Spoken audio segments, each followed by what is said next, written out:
And we are live. So, welcome to episode 189 of An American Werewolf in New Jersey. I am the American Werewolf.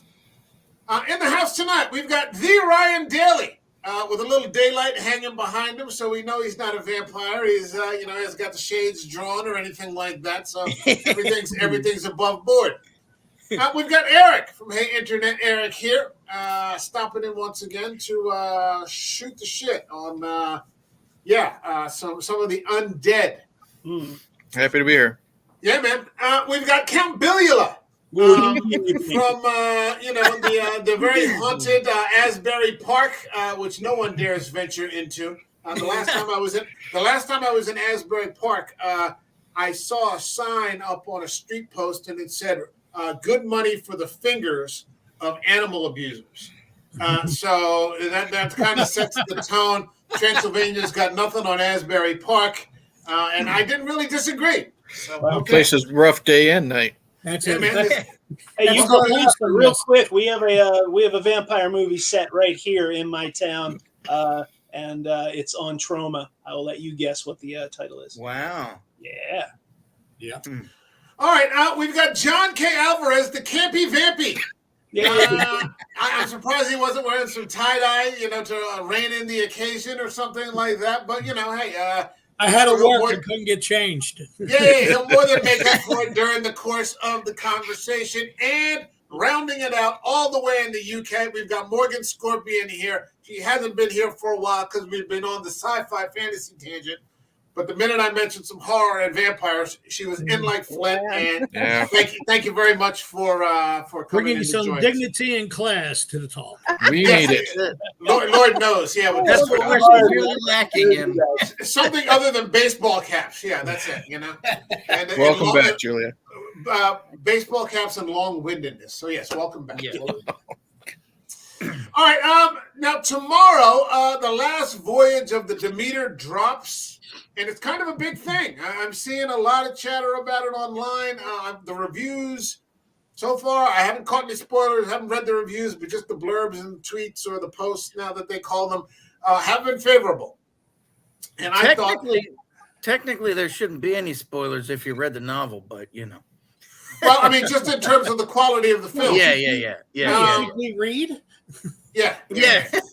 Come on now. But I thought to get us all in the mood, we could do a show. We haven't done a top 10 or a top 5 list in a long time. Our top 5 favorite vampire movies.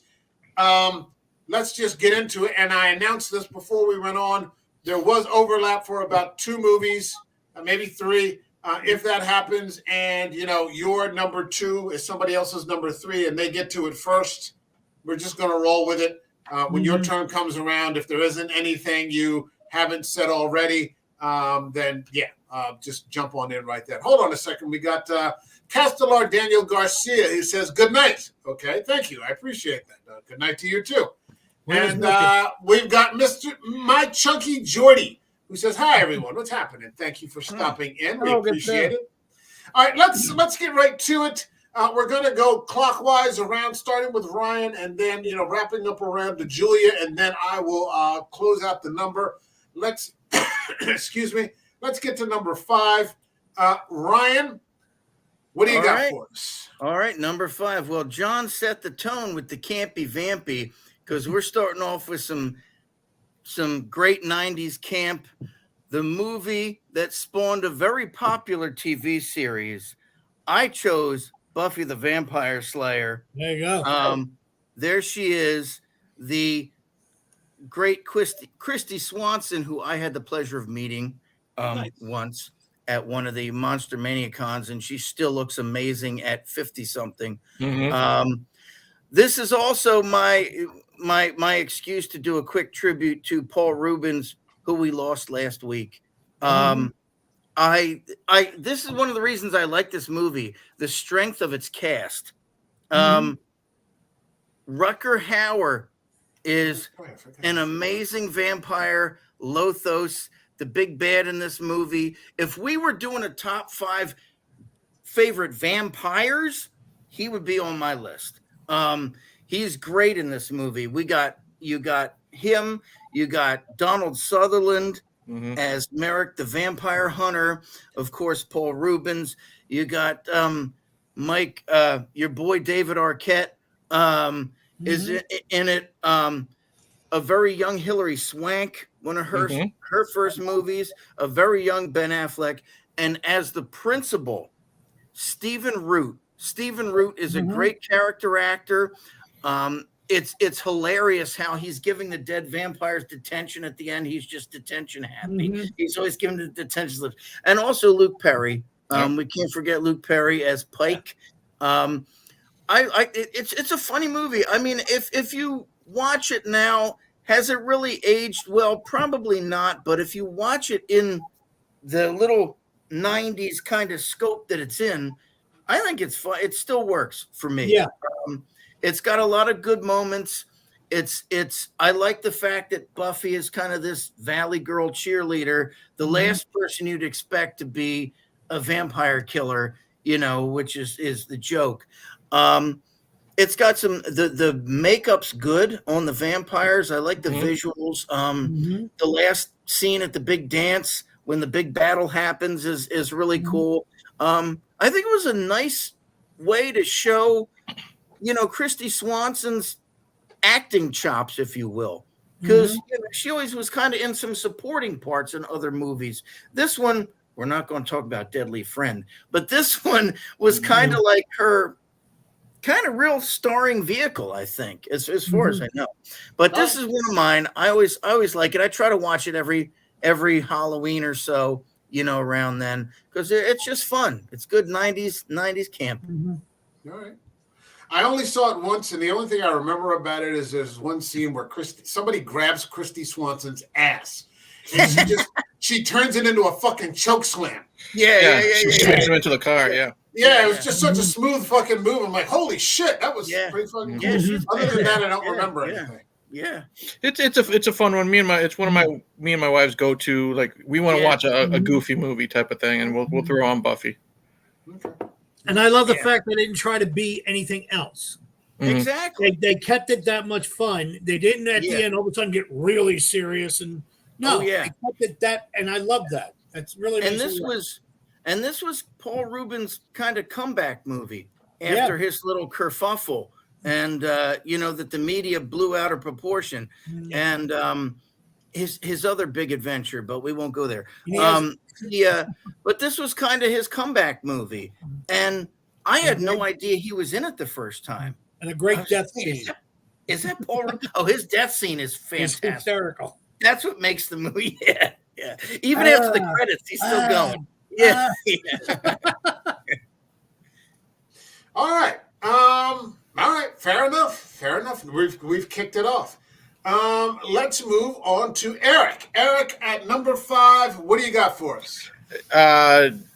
Number 5 is a vampire movie I had never heard of until I was asked to watch it and review it with you, Mike, on this channel. And I was blown away just by the fucking opening sequence. Number 5 was Stakeland. Oh. And this is very, very brutal from the very beginning. The opening scene when a family is attacked. I won't spoil why it's so brutal. Mike knows exactly what I'm talking about specifically, but it's a good kind of a road trip movie where the adult and the boy, they're going from town to town trying to survive, hunt these vampires. They bump into we hadn't seen her in decades. Was it Kelly McGillis from Top Gun? From Top Gun. She's a really good former vampire victim. She escapes them and she joins the crew, and it's just balls to the wall action. The great soundtrack, great visuals, and I still haven't seen the sequel, but it's so good with the chemistry between the actors who do return for the second one that I've heard, that I want to see it, because it's one of those movies that you're going to sit down and no phone, no nothing to distract you, and you will be watching the screen the whole fucking time. I was super, super impressed with it. I haven't seen it yet. I've been meaning to. How is the effects and the settings and that whole thing? Like, what's the realism in the film? I really like it. I love that it starts on this old farmhouse, and then we get to like a rave in the middle of nowhere type of thing. Very brutal with its gore, especially some of the victims. I'll leave it at that. There are the gloves are off, is what I'll say. Expect the unexpected. At least that's how I was. I did not expect to see what I saw in a lot of this movie. Oh, wait a minute. Danielle Harris is in this. Mm-hmm. Yeah. Oh, wow. It's usually on Pluto TV or Tubi or something. I saw it on Tubi. Yeah, I saw it on Tubi. Yeah, very few people talk about it, though. Very few people. Mm-hmm. All right, let's get it going again. Bill, what do you got for us? Number 5, Cinco de Billo. Coming in at number 5, I put The Death Master, which is a movie I loved from when I was a little kid. Look at that tagline. Yeah, dude. This is just the most ridiculous thing ever. No. Seriously. In 1972, I saw it on Dr. Shock a number of times. There you go. And I just got hooked on it. It is basically a vampire shows up and creates a cult among hippies in this California beach town. It's a lot like Manson. It is great. It's got everything you would expect from a good vampire movie. It's very cheap. It's got bikers. It's got hippies. It's got drugs. It's got terrible music. It's got a 7-foot guy with a big old afro playing the flute. All right, now I'm officially sold. Okay. Yeah. I have to see this. It's got dancing popcorns down the aisle in the middle of the movie. I cannot recommend it enough. You have to see it at least once. And even better, it's got the great John Fielder, character actor who's been in like a billion things and does all the voices. John Fiedler, the voice of Piglet, that guy? Yeah. And he plays a pivotal role in it, and he's fantastic. He's like the biggest name in it. He's like probably the only one that you would remember. Like IMDb, they're all blank because it was like they were all in one movie, and this was it except for him. But it's a fantastic watch, and it's actually got a lot of cool stuff for being so, I guess, cheap. Which is a good word for it, like the Frank Zappa song "Cheapness." For being a cheap movie, it really does have a lot of cool stuff in it, including the death scene. I can't recommend it highly enough. Mm-hmm. I've never. I remember Bloodmaster, and I don't know if that's the same movie. It's not the same movie. No. I remember Bloodmaster, and that was kind of freaky too, and that was very long-haired, like Christ-looking kind of vampire. Dressed in like red, and I'm like, what the fuck? And I was real small because Bill and maybe Ryan is too young to remember this, but those old Dr. Shocks that you would see on Saturday afternoon, and then they transferred over to Creature Double Feature, and then later on in life they turned into Black Belt Theater, and so this was your Saturday in front of the boob tube. Yes. Okay. And that's another thing. I mean, if you've got a pen and a piece of paper, write it down. Check out a new movie.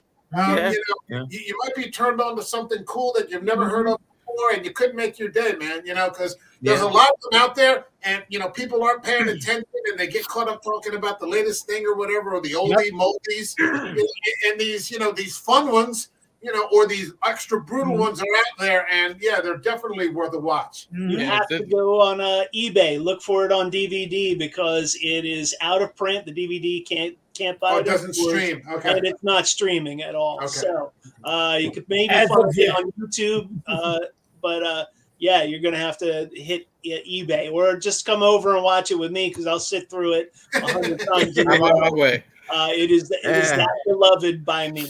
I'll see you in about 10 hours.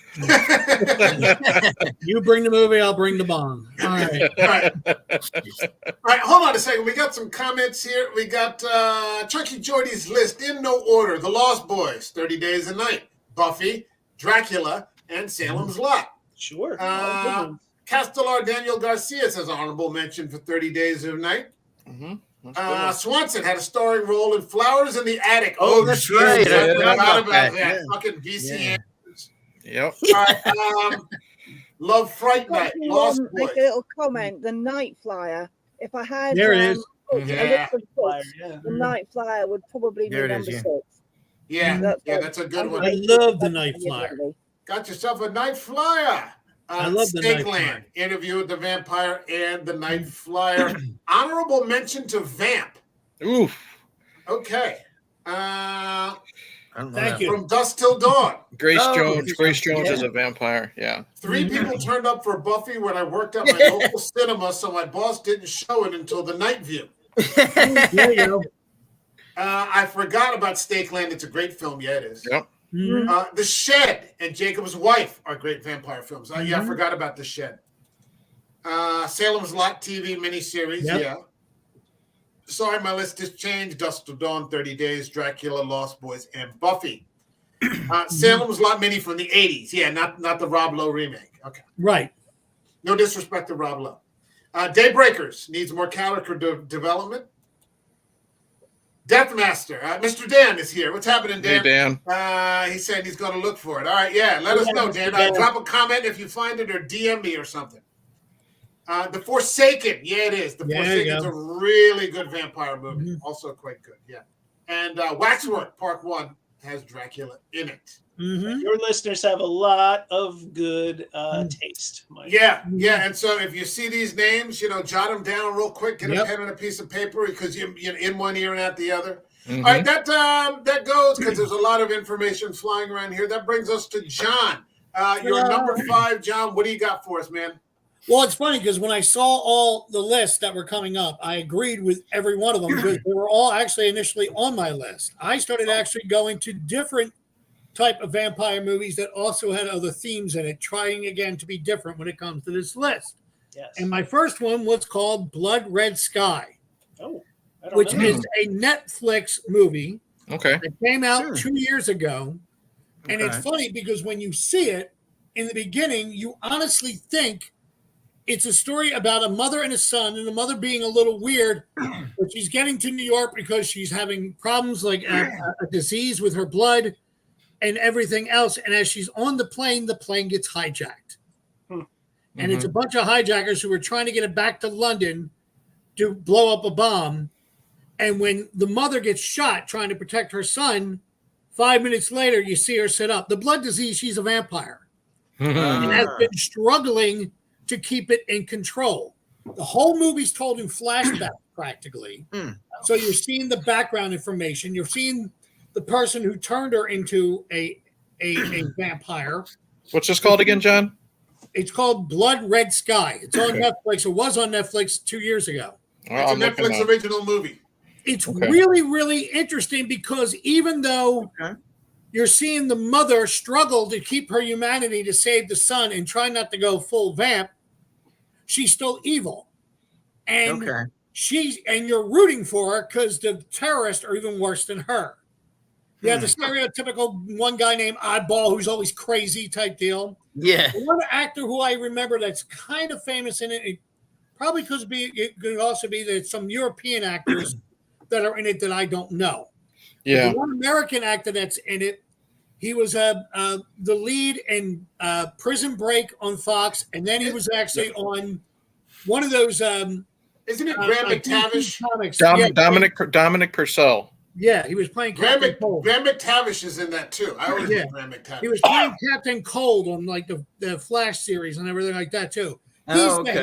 He's the head terrorist in it, and he's cold-blooded and everything else. He's more cold-blooded than the vampire type deal. But it's her protecting the son, trying not to go over, but the more she has to protect him, the more she gives in. It's a really good psychological, lot of action.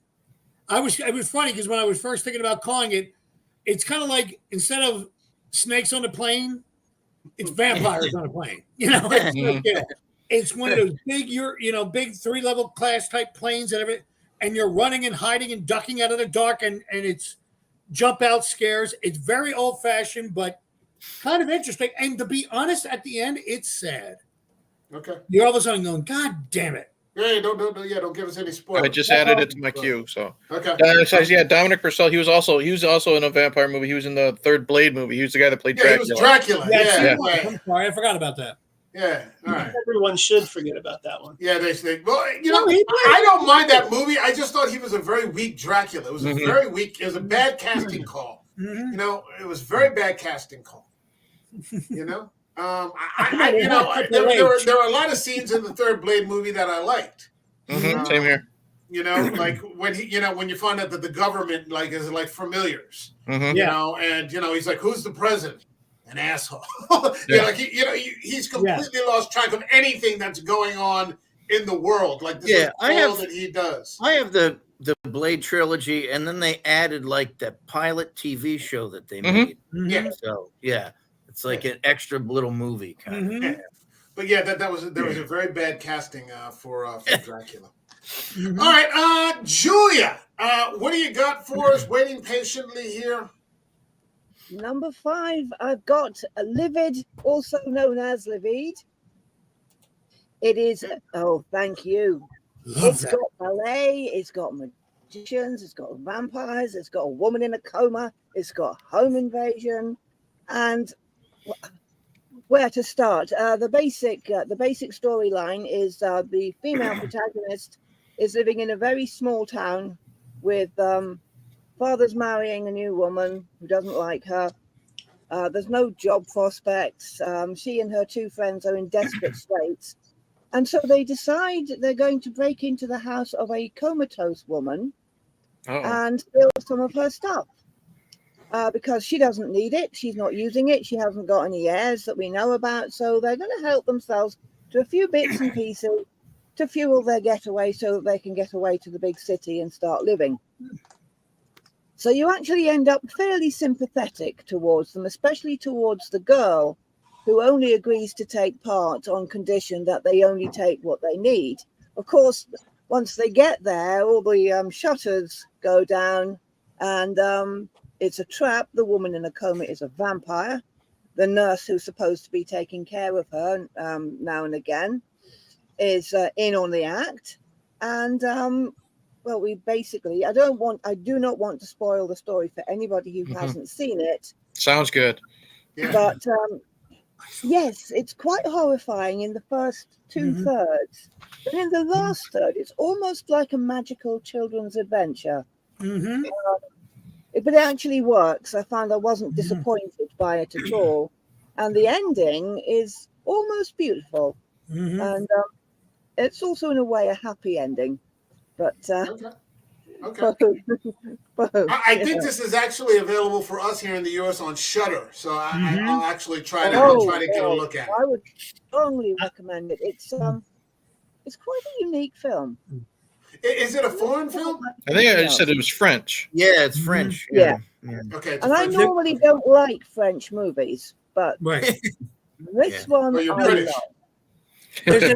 There's an actress who I've worked with. There. There's an actress who in South Jersey who lives just outside of Wildwood. I've been working with for the past 4 or 5 years. She does different type horror movies and things like that on the side. She turned me on to this movie. I actually saw it, and it's the same thing. And I agree with you. I'm not a big fan of French movies after a while, but I just sat there and was mesmerized by it. It's a really good story. Yes, highly and recommend it's it. beautifully Good shot as call. well. You really sort of feel the strong atmosphere of the house drawing you in. Thinking about it now, I'm still getting goosebumps on the back of my neck type deal. It's really, really good. Okay, we'll have to take a look. Thank you. See, that's the point of this, just being, catching up and, learning something new. And it's all good. All right, that brings me to closing out number 5. And I am going in the complete opposite direction of a French vampire film. I'm going, about as 180 as you can get. I'm going in the fun direction for this. I'm going with Dracula 2000. Yes. That made my honorable mention. I love this movie. Yes. I love this fucking movie. Dracula. That's a really weird poster. You picked You picked the perfect one for this movie, dude. Oh yeah. Yeah. This movie has everything. Jared Butler. Yes, I like him. I like him. Is that supposed to be Gerard Butler there? It is Gerard Butler. Dracula. I can't tell it's him.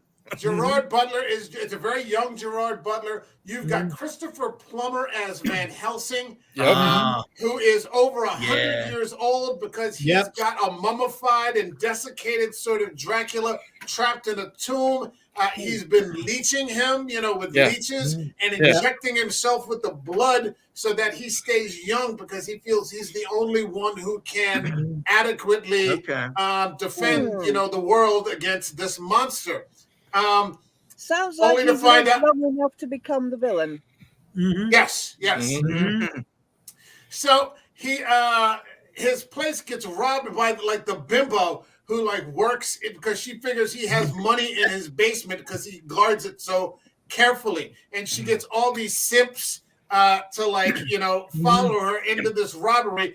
And they end up unleashing Dracula, played by Gerard Butler. And one of the most fun Dracula kills I've ever seen is when he kills Omar Epps. It's just like one of the greatest things I've ever seen because he's such an asshole throughout this movie.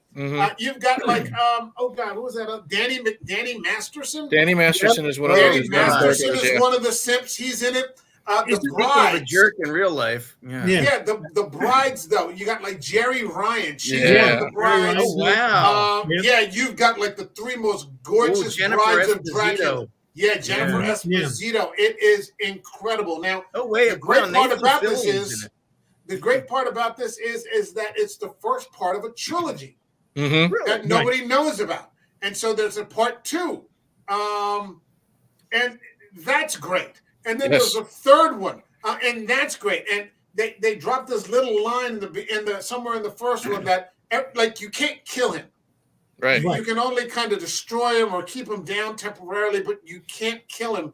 And they make this reference that every time he comes back, he has a different physical appearance. So that's an easy way to get, because Gerard Butler isn't coming back for the second one, to get a new guy in for the second one playing Dracula. In the third movie, it's played by Rutger Hauer. Yes. And he's only in it for like 15 minutes, but he it's great because it's in Transylvania. Like he runs and makes it all the way back to Transylvania. Yeah. Fantastic movie. Fantastic trilogy. Dracula 2000. That was a fun one. That I kind of kept it off my list because I had this little inkling that you were going to put it on yours, Mike. And it's so much fun. All three of them are good.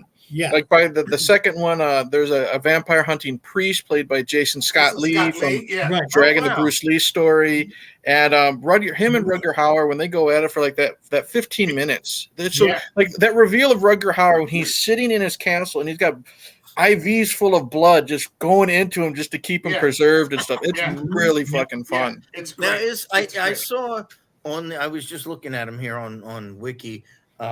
It says Wes Craven presents. Did he have anything to do with these movies? Producer.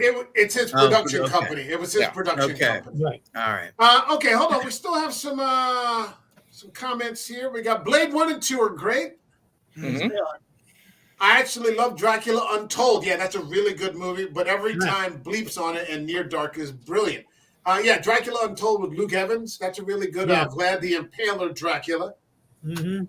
The Strain TV series, I have all of those on DVD. Guillermo del Toro had a Vampire Apocalypse 4-season series. That was really good with The Master. Blood Vessel, a very good vampire film. Love Near Dark, Mr. Dan says.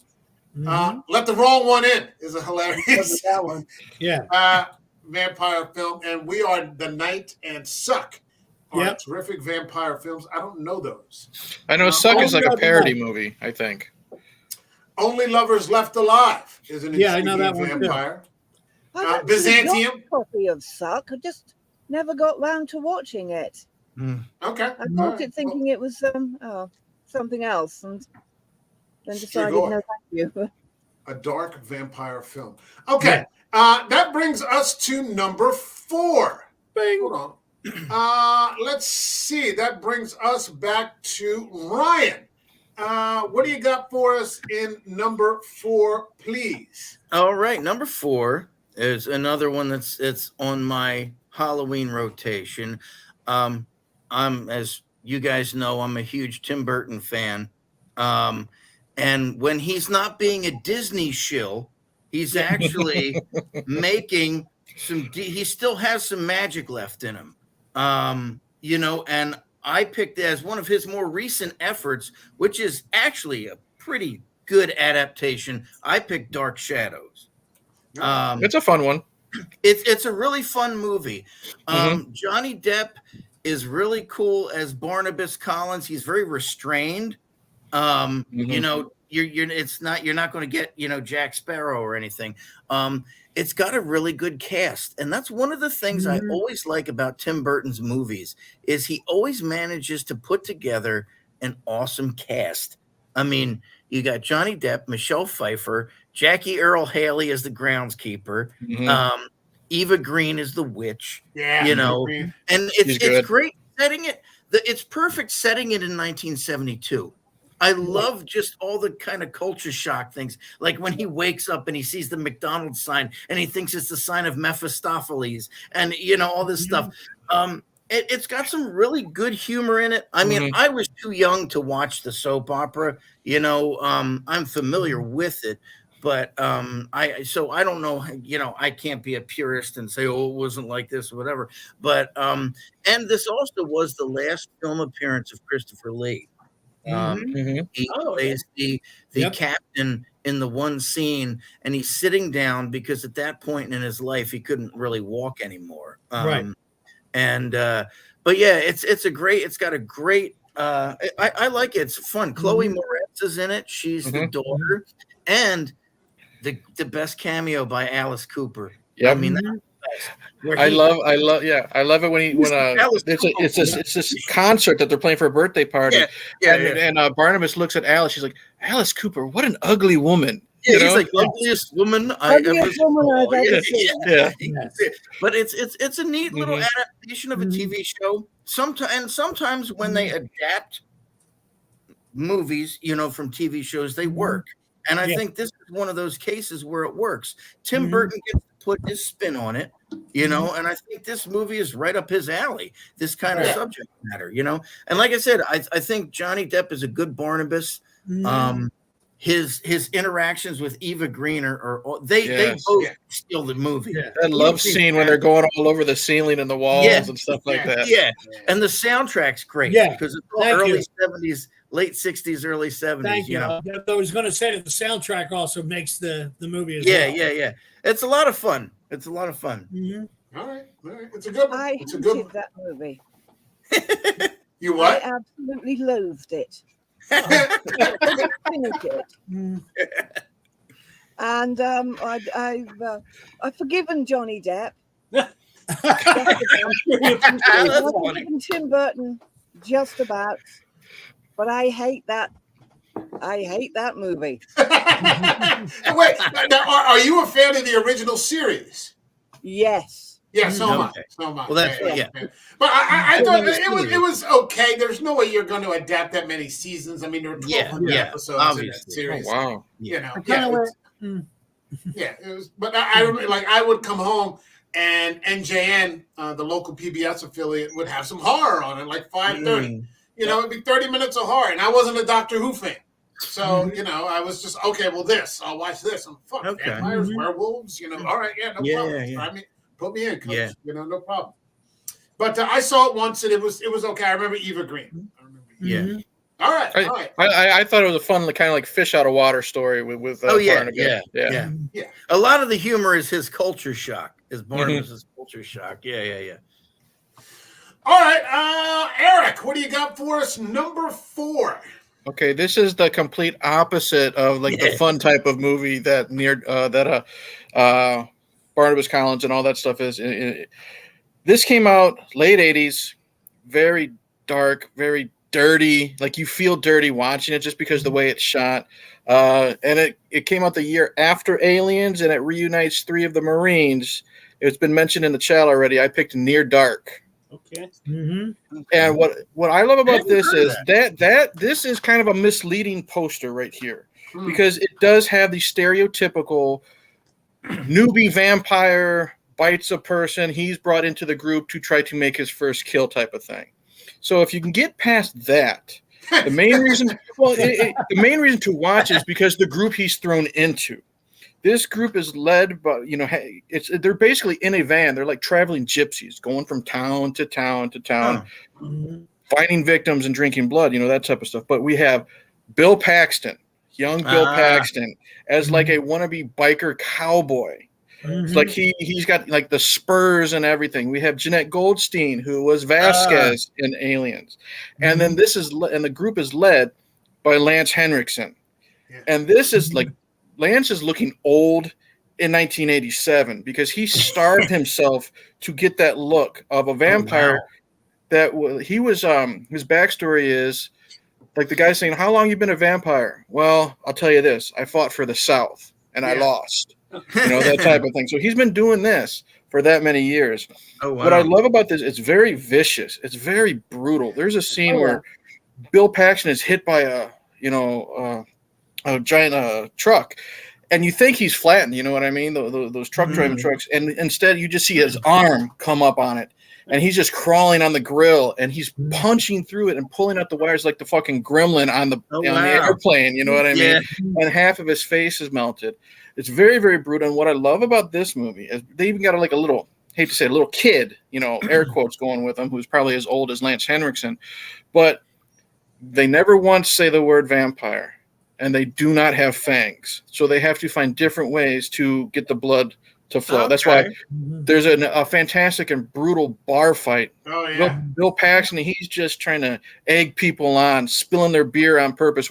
And speaking of Terminator, Aliens and Terminator, because they're all in Terminator movies. The guy that Bill Paxton kills is the guy that Arnold takes the clothes from in the biker bar in part 2. So it's like a little reunion of that. It's directed by Catherine Bigelow. Catherine Bigelow, who was married to Cameron. Yeah. Oh, okay. Like Bill Paxton's up on the bar and he's slicing necks with his spurs and stuff like that, and he's pouring the blood in like the giant beer mugs. Very brutal, very good, but like I said, it's very dark. You feel the heat when they're in that van because they have blankets over the windows and stuff like that. Highly, highly recommend it. And it's got a cult following, but it seems like no one ever talks about it. Huh. I never heard of it until you brought it up now. Yeah. So. It's a really good movie. Love it. I saw it. I thought it was okay. I thought it was well made. Impressed by the cast, but was never really inspired to watch it a second time. So, Yeah, c'est la vie. Yeah. All right, but I think it's easy to find on any streaming service, and pretty much at any time. It's always available on one of the freebies or something like that. So, yeah, definitely give it a check. Give it a check. All right, that brings us to Bill. What do you got for us? Numero cuatro. I had a battle between the film that I picked and a different film. I was originally going to put The Hunger in number 4 with David Bowie and Catherine Deneuve and Susan Sarandon and a young Willem Dafoe. That's a fantastic movie, but I went with Daybreakers instead. So Daybreakers is my number 4. Mostly for the stylistic choices that they made in this. Never seen it. It's a good movie. I've heard of it. Really, really good movie. Surprisingly good. I thought it would be. I thought it would be more cheesy than it is. Someone made the comment needs more characterization. They're probably correct. But I love just the whole idea of how the world is now vampires and regular humans is a dwindling resource, and they're trying to figure out how we can get more blood. And it's just a fantastic idea.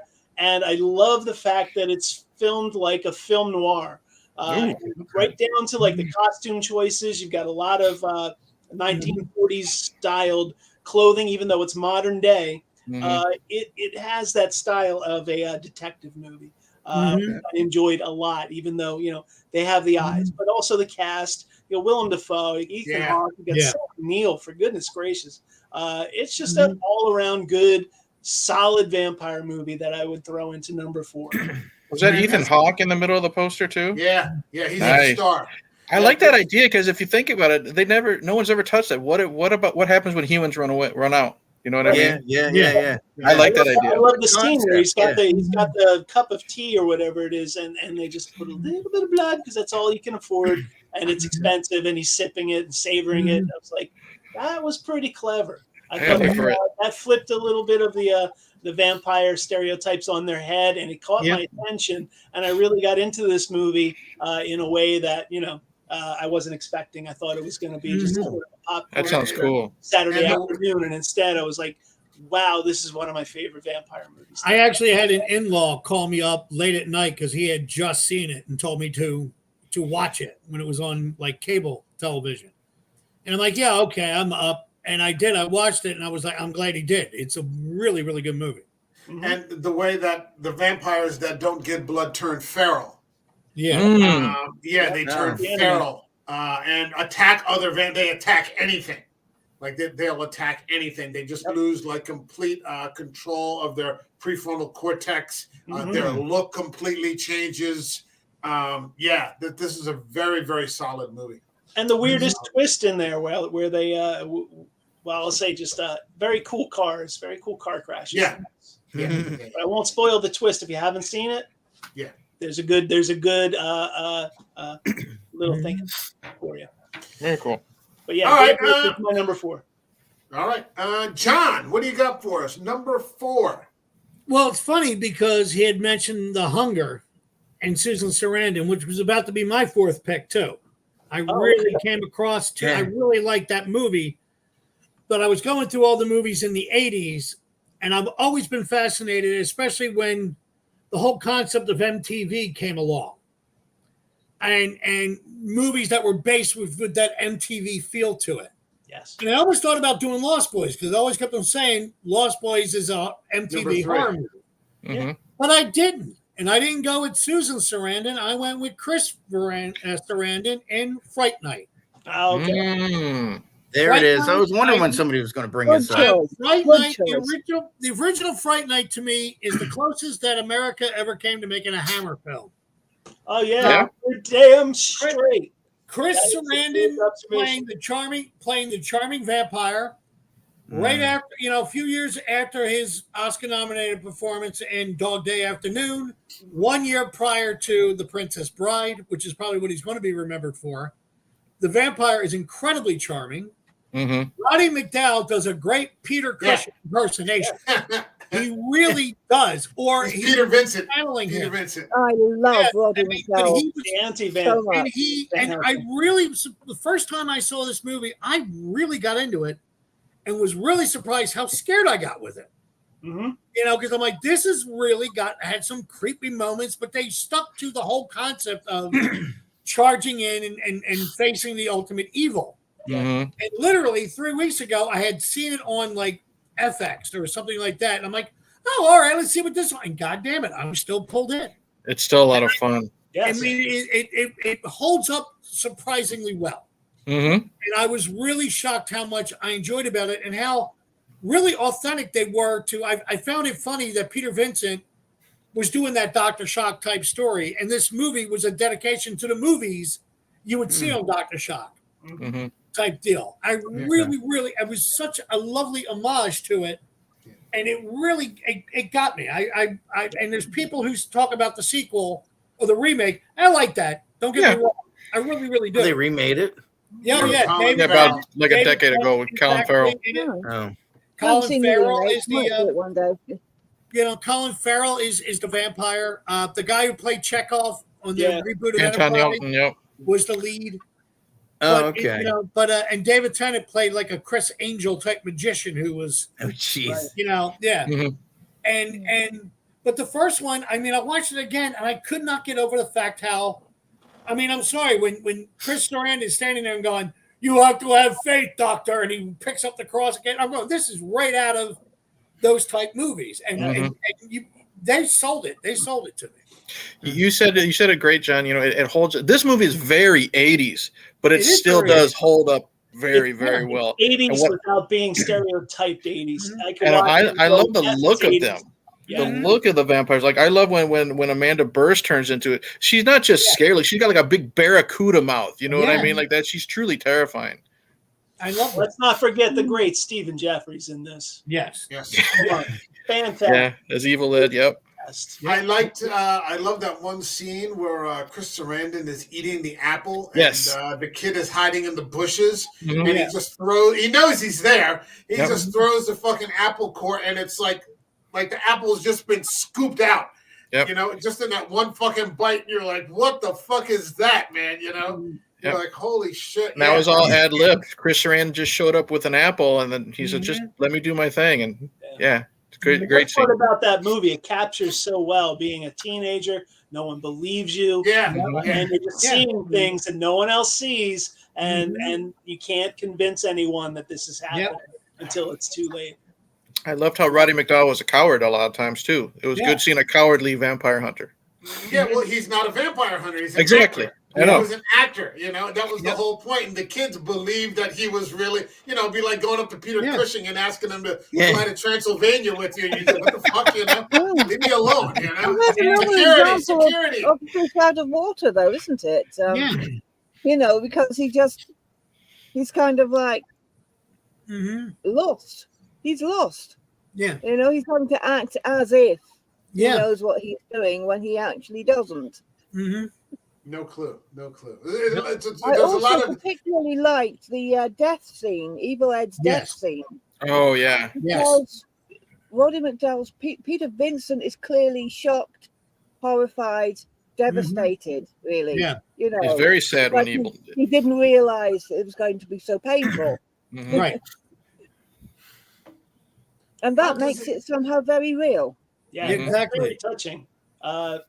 You wouldn't expect it to have as much heart as it has. and a lot of great humor.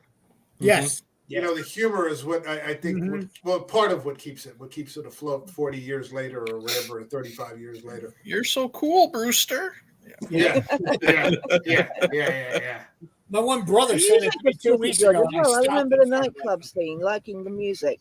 One of it was by Divo. I can't remember who did the other bit, but. Well, I'm glad someone else mentioned the hunger too.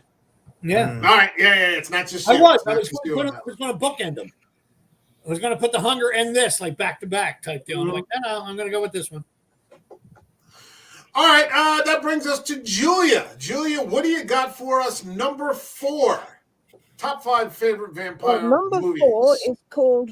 It's got 2 titles. One of the titles is Daddy's Girl, which is really confusing because there's an Australian horror movie with the same title. I think there's more than one movie with that title. The other title is Cravings. And I think there's more than one. Yeah, well, what can I say? That cover, 0 points. Because there are no fans. Hey, fire me, okay? There are no fans. This is oh God! Nothing. Ignore the cover. That is nothing at all. Look at the cover, everybody. Look directly at that cover. That's the cover I want you to think of when you think of this movie. She has no fangs. She's not undead. She's not cursed. She doesn't sleep in a coffin. She's a very thick little girl with a blood fetish. She has a mother who absolutely adores her and also feels guilty because when the central female figure was a very little girl, she went to stay with her father, who was a so-called reformed drug addict, and he died of an overdose, and she was left alone with the corpse for several days. So Mummy feels really guilty, and she'll do absolutely anything to protect and look after her little girl. Enter the psychiatrist, who is himself a pretty troubled guy because his wife committed suicide a couple of years previously, and he's devastated, and he feels dreadfully guilty too because he feels that he let her down. And he realizes that the central figure, who's been referred to him because she's self-harming, she's cutting herself, he realizes that she's really very sick and needs to be in hospital, and Mummy seduces him in order to blackmail him into not and it just goes worse from there onwards. What kind of movie are you bringing onto this show here, Julia?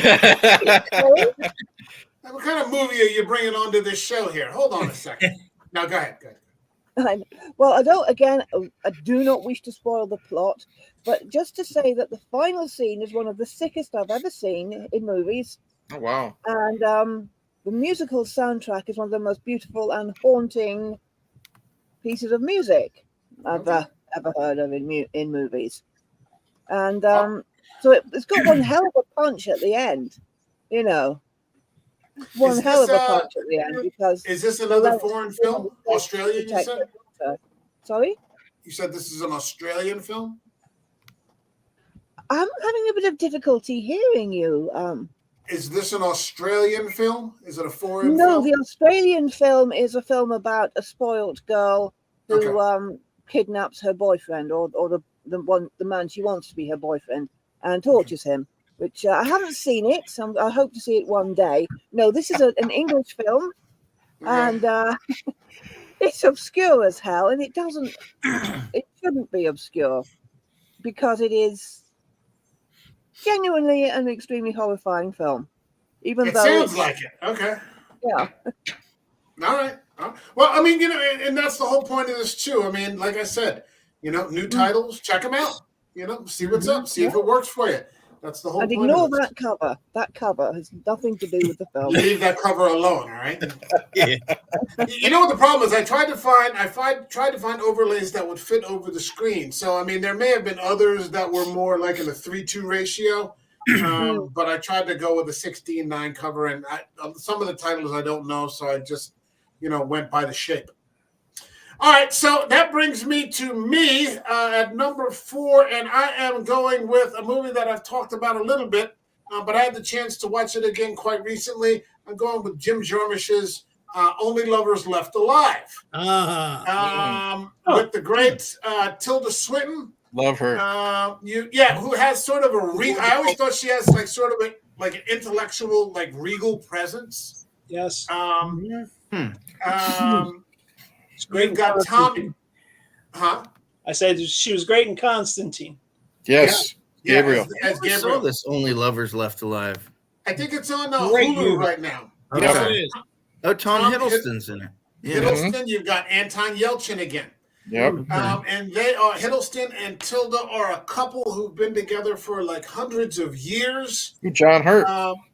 John Hurt. He plays Christopher Marlowe, the famous writer who's been alive for centuries. He's a vampire. Christopher Marlowe is a vampire. And in this, they've been together for so long, they don't even live together anymore. Like, he's like an experimental musician in Detroit. Like this anonymous sort of, musician who does, weird music. She lives in Tangiers, Morocco, and spends all of her nights like reading books, Right. And then I think part of it's not really a horror movie. It's almost a drama about that where the protagonists happen to be vampires. Okay. And Hiddleston I think he wants to die because he's so old and he's tired of having to shift every 20 years to a new culture. So he's kind of morose and kind of ready to do himself in. And then she has to come from Tangiers to kind of lift his spirits. Mm-hmm. But what ends up happening is that her sister, who's also a vampire, shows up and sort of turns everything sideways. It's a Jarmusch film. So it's really, really good. And it's just kind of some of it is about just getting old. Right. Not just getting older, but just getting old. And, maybe you're just tired of living. This kind of thing. Really solid performances. Again, Tilda Swinton, Tom Hiddleston, John Hurt, Anton Yelchin. The girl who plays the sister is really good because she's the only one who really has like a frenetic kind of energy. She likes being indiscreet as a vampire, whereas these people have lived for centuries, sort of living underground, so to speak. Really, really solid film. I'll watch anything with her. I always said if they ever made a movie, a biopic about David Bowie, Tilda Swinton should play him because I agree. She looks like Bowie. I mean, she plays all those kind of weird parts. Like she does androgynous stuff. Yeah, she really plays some interesting parts. Yes. I think the first movie I saw her in It was, gosh, I forget the name. It was called Young Adam with Ewan McGregor. I don't know what year it was. It was this movie that I'd never heard of that like Michelle's uncle rented because he thought it sounded cool, but he had no idea what it was about. So we watched it. I'm like, what is this? Let's just say there's a lot of Tilda Swinton in the movie. Just put it that way. But yeah, she's a really interesting actress. And you know, I like that she doesn't she kind of breaks down that boundary of just only playing female parts. You know, like there was that Bob Dylan movie that she played Bob Dylan at one point, you know. You know, and her as, again, I think it was Bill who said it in Constantine, you know, playing this kind of androgynous Gabriel. And she's this androgynous archangel. She's the master in Doctor Strange. She's the ancient one. The old one, and I'm sorry, one of my favorite roles she ever played was Minority Report. She was the head psychic. I don't remember that movie at all. When she was with Tom Cruise saying, wait, and the balloons she was brilliant in that. And the best thing about her is she won an Academy Award for a George Clooney movie. And I remember when she won the award, you literally heard the audience go, who? Because they didn't know where she came from, type deal. She just came out of the blue. A lot of these serious roles, but she is really good at comedy as well. If you watch Hail Caesar, the Coen Brothers movie. Oh, yeah. 2 roles in that. Fantastic and totally against type, where she delivers some of the best, funniest lines in the entire movie. And I can honestly say I fell in love with her in this movie. I was just like, I loved her in this movie. Absolutely. Good choice, Michael. Thank you. She is also she's the lead in the remake of Suspiria, or one of the co-leads. Really? Which we're gonna get into that at some point sometime soon. All right, so that is it for that one. Huh? Do count me in for that one. Yeah. Okay. Will do. That brings us to number 3, and it brings us back to Ryan. Ryan, what do you got for us with number 3? Number 3 is a historical fictional backstage story of a real movie that was made with our boy Willem Dafoe, Shadow of the Vampire. What a movie. It's so good. It blew me away the first time I saw it. Like John Malkovich and Dafoe in the same movie. And it's puts a nice little spin. It's about, if you've never seen it, those of you out in the stratosphere, it's about the making of Nosferatu, but the premise is, what if Max Schreck was a real vampire? And Murnau is so obsessive to get the movie done that he makes a pact with Schreck and says, okay, you can have the lead actress to feed on, as long as I get my movie. And it's funny, it's scary. I love the scene where he's there out around the campfire with Udo Kier and the other guy, and they're Carrie Elways, isn't it? And they think he's a character actor. They don't think he's really a vampire. And they're asking him all these questions. And when they ask him if he's ever read Dracula, and he says, I read it, and it made me very sad because Dracula had no servants. And he says, the saddest part in the book for me was when Jonathan Harker looks back and sees Dracula clearing the dinner table, and just talking about the loneliness, because he brings some loneliness to the part.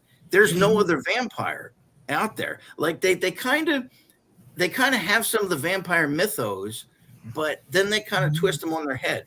But I love how Malkovich is just so obsessive. And all those characters in that movie were real people, were the real people involved in Nosferatu, but obviously they weren't killed. And, like that last scene that he's filming and the obsessiveness in his face as he's filming it. And Shrek kills Udo Kier and Carrie Elways. And then he says something like, oh, if it's not on film, it doesn't exist. And he just keeps going. And finally, he dies like in the movie, but it was just blew me away. And that's the cool thing about Willem Dafoe is that he's a character actor. He appears in mainstream stuff, and then he'll do this kind of independent stuff. He's like Gary Oldman; he could do anything. Yeah, like when he shows up in The Northman out of nowhere. Yeah.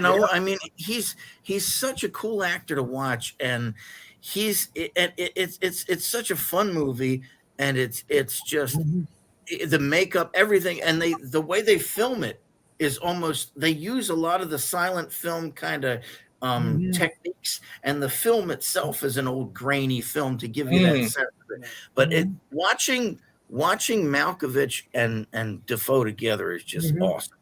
I mean, it's such a fun movie. I love it. Very cool. Yeah,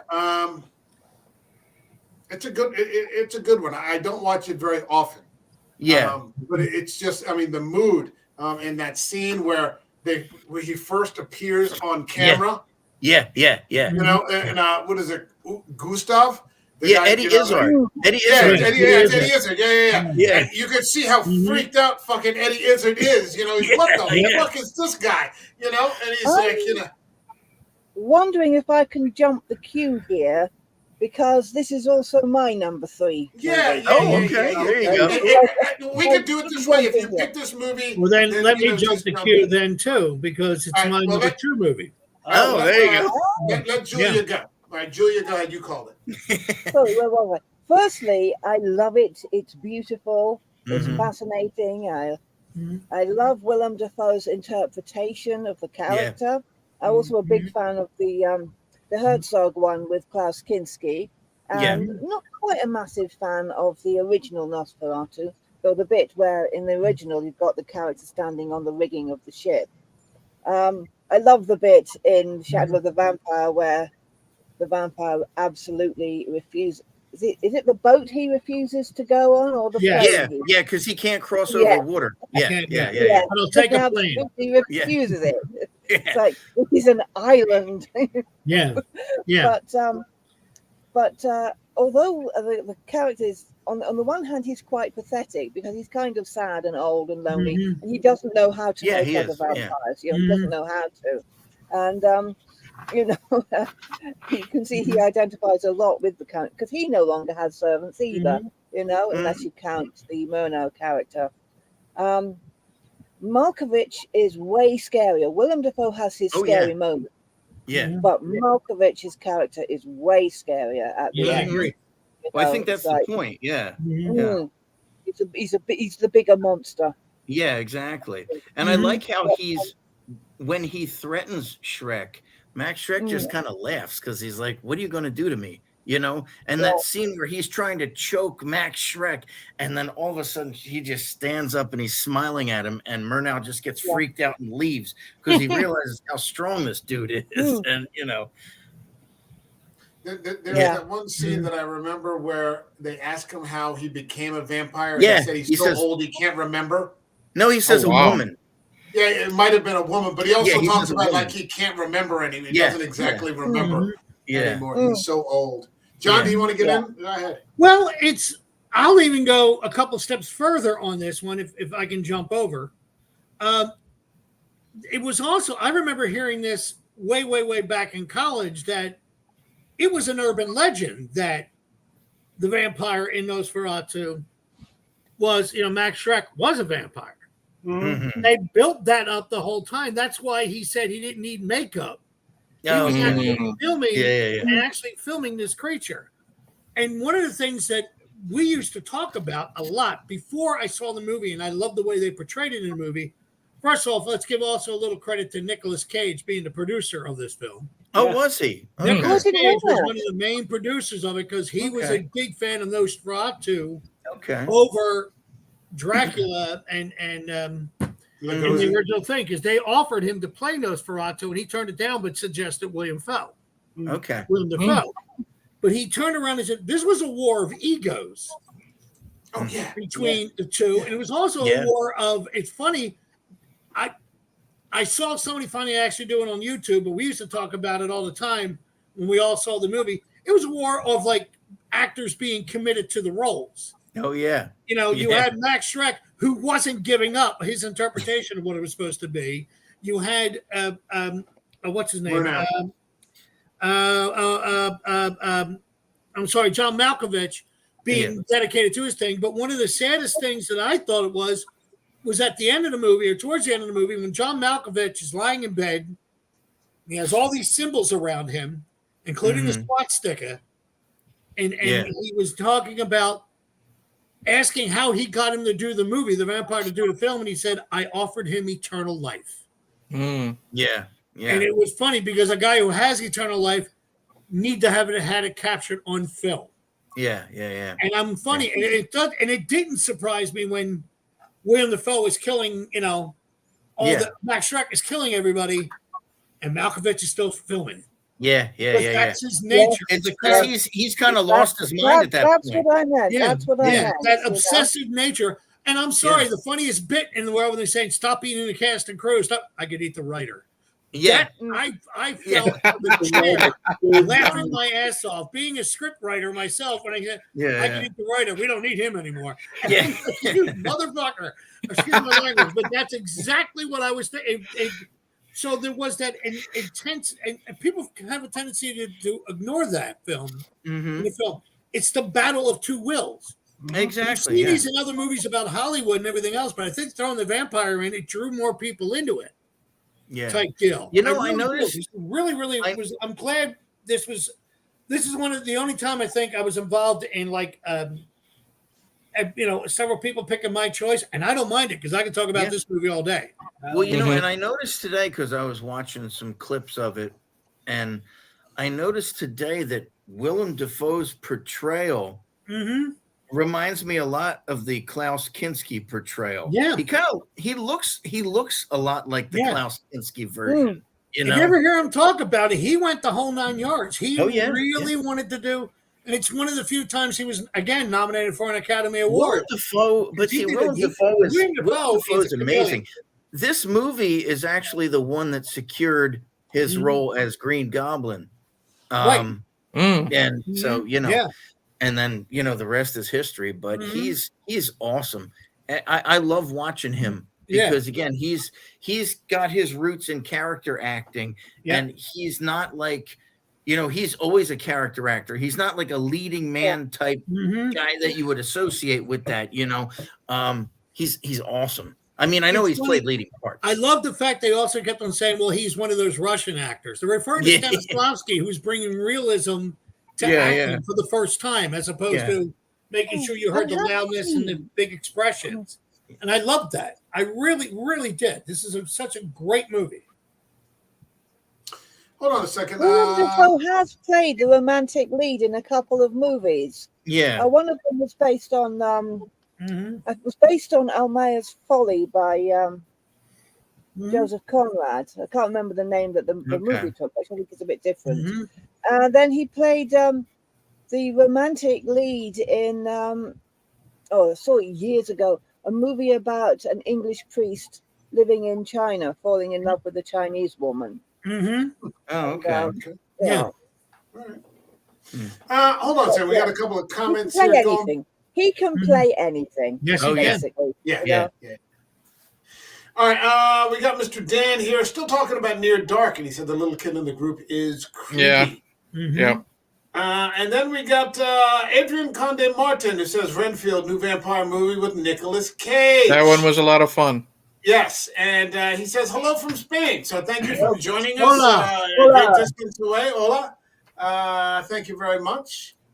All right, we're still on number 3, and that brings us to Eric. All right, let me see what do you got for you? What do you got for us? Okay, this is another fun one for me. It's from a director who is known for horror, and in my opinion, he has a lot more misses than hits. This one was a miss with the box office and with a lot of the audience. I feel like I'm the only one that kind of enjoys it. I picked John Carpenter's Vampires. I enjoyed that one, man. I haven't seen this one. I have so much fun with this one. James Woods plays Jack Crow.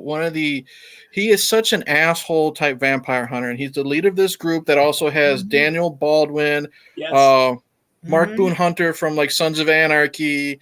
There's a bunch of other character actors that you see, and he is pretty much dragged into the shit by the Vatican because you find out that the vampire that they're going to fight, that they got to destroy, he's found out where this cross is that will allow vampires to walk in daylight. Right. So it's basically like a road trip movie with him, the priest that is assigned to him, and this is I love it how he doesn't even call him by name; he calls him Padre. You know what I mean? Like he's just like a sidekick, and it's just them trying to stop the vampire from getting the cross.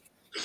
So much fun, so smart and creative. I love how they call the homes where vampires live their nests, like they're animals. You know what I mean? Okay. I love how they'll go in, they'll find out where they are, they'll stake them, and then they have the stakes tied to a winch, and they'll pull that out so the vampires are drugged out of the house into the daylight type of thing. Right. Lots of fun. Yeah. Lots of fun. I love. There's a scene where after they kill, the first nest, what do? You're in Vegas. You go to a motel with a bunch of drugs and hookers and booze. The priests are there partying with them. Right. And then the head vampire shows up, and one of the guys opens the door, and he literally just stabs him with his hand and just rips him in half. Yep. And he just kills everybody and just leaves Daniel Baldwin and James Woods alone. And it's just so much fun. I love how the group they know what they do and they don't hide it. Like when they're partying with the hookers, what do you do, baby? We hunt vampires. No, really. Hey, Jack, what do we do? We hunt vampires. It's tongue in cheek. It's a lot of fun. Mm-hmm. James Woods just chalks so much shit. Like he's asking the vampire, how old are you? Does your dick still get hard, or do you have to work on it type of thing? It's a lot of fun. Explosions. One of John Carpenter's underrated films, because everyone wants to talk about Halloween or The Thing or something like that. And I think if you sit down, get yourself a couple beers, a bowl of popcorn, whatever, and you watch vampires, you're going to have a lot of fun from beginning to end. All right, I got to jump in then because this was my number 3 too. Oh, look at that, boy! Absolutely, and it's purely guilty pleasure. Don't feel guilty about it. If John Carpenter wasn't directing this film, I don't think it would work. Mm-hmm. You got to remember, he also was asking the priest, "Come on, kill vampires." It gives you a chubby one, doesn't it? Yeah. James Wood James Wood really wanted to grow up and become Snake Plissken one day. Mm-hmm. I really do believe that. And he went to the extreme. And that was the point. He was a badass of the badasses. Mm-hmm. His relationship with Adam Baldwin, especially when Baldwin, spoiler alert, got bit and you knew he was going to change. He said, I'm giving you a 3 days head start. I would have loved to see that as a sequel. Because towards the end, when he was changing, he was still battling the vampires with him. Yep. It quite literally is a popcorn movie, summer popcorn movie. You sit in please check your brain at the door. If you're looking for big plot points, shut up. One of the people that survived the massacre at the motel is this prostitute, because she was attacked by the vampire, and they try to keep her alive because she has like a psychic link to when the kills are going to happen. So it's just a lot of fun. Thomas Ian Griffith did a great job as the head vampire from Karate Kid 3 of all things. Terry Silver. Terry Silver. Yep. Yeah. And he's the master. He's the master. Oh, snap. I mean, it was cool. And it was like when you're watching it, you're going, oh my God, it's everything that's so wrong, and I don't give a damn. It's like coming home from a bar and you realize I really shouldn't eat this, but give me the fries and the burgers. It's comfort food. You know what I mean? It's literally comfort food. And that's how I was going to approach it, it's comfort food. There's a reason they say it's John Carpenter's vampires. Because it's a John Carpenter movie. It's not meant to be pondered in the way that you would ponder. There's a great shot. Like when they when Valak, he's Thomas Ian Griffith, when he finally gets the cross and they can now walk in sunlight. There's this great shot of the desert and they're all rising out of the ground, but it's like you've seen, Dracula rise up from his back out of the casket, and they're rising out of the sand and stuff like that. It's just so creative. And it's a lot of stuff that we haven't seen in a vampire movie. Yeah. They did make a sequel with John Bon Jovi and who's the guy that plays Andor? He's like the sidekick. Yeah. Oh, really? Diego Luna. Yeah, Diego Luna is one of his very first movies. It's It's interesting. Okay. It's worth watching once and then just stick with the original just to say, hey, I saw John Bon Jovi kill some vampires. But the original was just so much fun. It was when James Woods was in his heyday. Mm-hmm. And he was, excuse my language, anybody who says this, he was the arrogant as fuck hero. Yes. And that's exactly who you needed. Mm-hmm. Especially when at one point when it was just him getting ready to take them all on. And he's tied to the cross and he's still talking shit to this army of vampires. I mean, he doesn't care. Yeah, it's like, and it is. It's like literally, Rain sit here for an hour and a half. Fun movie. Sweet. All right, that brings us to Bill. Okay, Bill. I'm going to pass because we already talked about Fright Night. Fright Night Your number 3 was Fright Night. Yeah. I love 80s movies, and as far as 80s horror movies go, this is top shelf, and that's enough said. Okay. Yep. Eric, that brings you. No, it's you now, John. Mike. Excuse me, John. Skip me. Oh, yeah, that's John right. had vampires.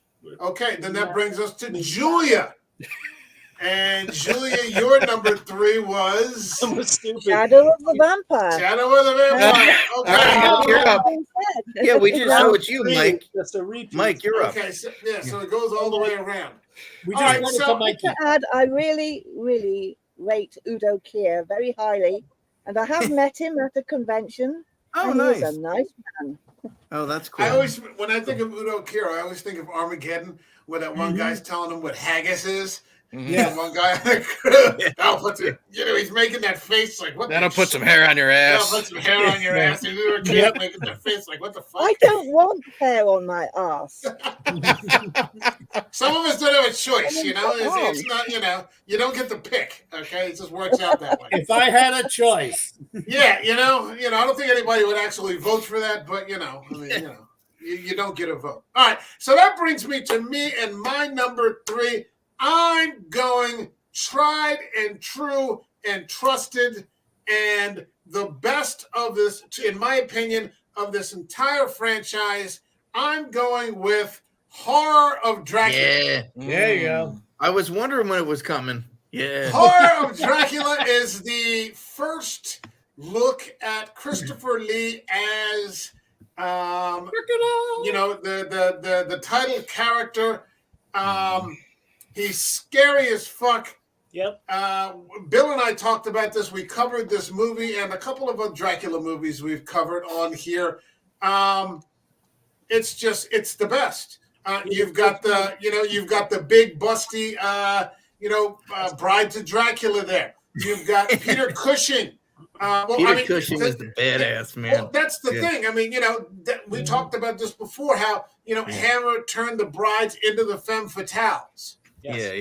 Instead of turning them into like these zombie-like things that were like in Todd Browning's movie, here you've got this, enormous plunging neckline, and these huge boobs sticking in your face, and she's breathing all heavy and hanging on you, and while you're kind of checking out, looking down her shirt, she's, moving for your fucking neck. Why did you watch this movie again, Mike? Probably when I was 10. Yeah. That explains a lot. Yeah, So, and then you get the Peter Cushing. Written by Christopher Lee's Dracula. Not only do you get a free boob job, but you get good big hair as well. Mm-hmm. Wait, what? When you watch the movies, they always start off with sort of ordinary hair, and after they've been written, they've got big hair too. Yeah. Well, there's that one scene where Harker tries to stab Christopher Lee in the beginning, like the first 15 minutes. You find out what Harker, you know why he's there, but he goes right to it and tries to stab Christopher Lee in the coffin, and the coffin is empty. And then I remember watching that the first time, and you see Christopher Lee has doubled back around and is coming in through the door, and he's just stuck. Yeah. And the look on Harker's face is like, it's just terrifying. I was just terrified when I saw that when I was like 10 years old. Mm-hmm. And Bill talked about it, the way he goes from like real gentlemanly, and then all of a sudden, like in one scene, he's just fucking rabid, and you're like, what the fuck? This was different than anything that you had seen from Lugosi or anything like this. Right. You know, starting off with the blood, you know, with the opening scene and that big brass, you know, score, and the blood dripping down, and the picture of the dragon mounted on top of Castle Dracula. Yeah, first rate.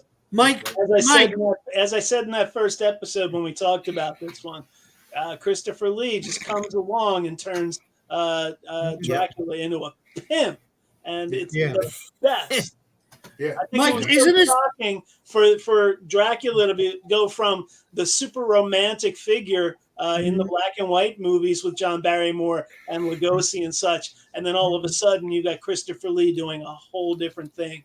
And like I said, pimp. This is the first time you saw Dracula with blood on his mouth, right? Yeah. Because that's what someone said. This is the first time you saw him become the beast that you always keep hearing about. Yeah. You know, you see him bite in other movies, but you see that. I remember that turn that he gives to the camera and the blood in his mouth. And I remember the first time I saw it, I actually jumped back. Yeah. You know, because that was very, very shocking. Yeah. Because you had never seen that before. That good choice, Michael. Yeah. I remember oh geez, I just lost my train of thought on it. But I mean, it's just no, it's okay. It's okay. It's just top tier hammer. Top tier hammer. Yeah. Real shit. And Peter Cushing, you know, great as Bill pointed out, action star. Action star. And that final scene where he's not even afraid. He's just chasing Dracula down in his own castle. Yes. You know, he's just not fucking around at all, man. It's like a full-on sprint. You know, and you're just like, fuck, this guy's fucking tough, man. You don't scare me. You're bullshit. Yeah. Up yours, buddy. All right, hold on. We got a couple of comments here. Let's take a look. And we've got Adrian saying, I love the movie. It's great. John Carpenter's Vampires. Vampires killed a lot of priests. Yeah, they killed a lot of everybody in that movie. The vampire was searching for the Holy Grail. Yeah, like the vampire Holy Grail. It was like the vampire. Pretty much, yeah. The prostitute, she was bitten on her leg, the thighs, by the lead vampires that had a shitty breath. Yeah, that's what she said when there's what did he look like? I don't remember, but he had really shitty breath. Shitty breath. Yep. Interview with the Vampire. Underworld, Queen of the Damned. The Lost Boys are one of my favorite vampire movies. All of Good those choices. are worthy of mention. Now, that brings us to number 2. And that brings us back to Ryan. Ryan, what do you got for us for number 2? All right. Well, number 2 is what my number 3 was based on. The granddaddy of all vampire movies ever made, Nosferatu. I mean, it's and we talked about this before when we covered this. This movie is 101 years old this year. Wow. It's a piece of it's film history. It's art. It may not be the best, but what Murnau was able to employ, I mean, some of the camera tricks.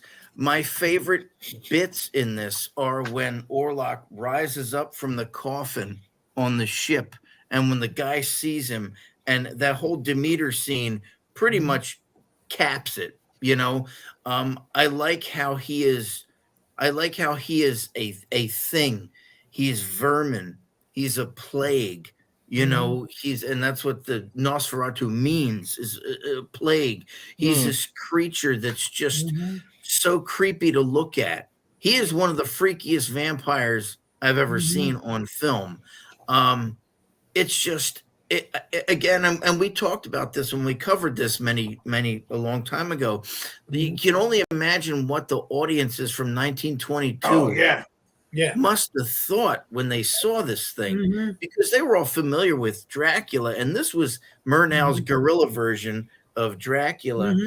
But this, what blows me away about this is just the visuals and how just the creepiness of it. Even, I mean, yeah, you could say, well, the night scenes were filmed in the day because Murnau didn't have the right film to film at night. That's you know, little nitpicky stuff. You're missing the point, but it's just an amazing film, even to watch to this day. And like when we watched it with the sound off, you know, because that version on YouTube that we watched didn't have good music with it. But if you can find a version with far as really good music music goes. that goes along with it, it's Over perfect. here. Or watch it with no music.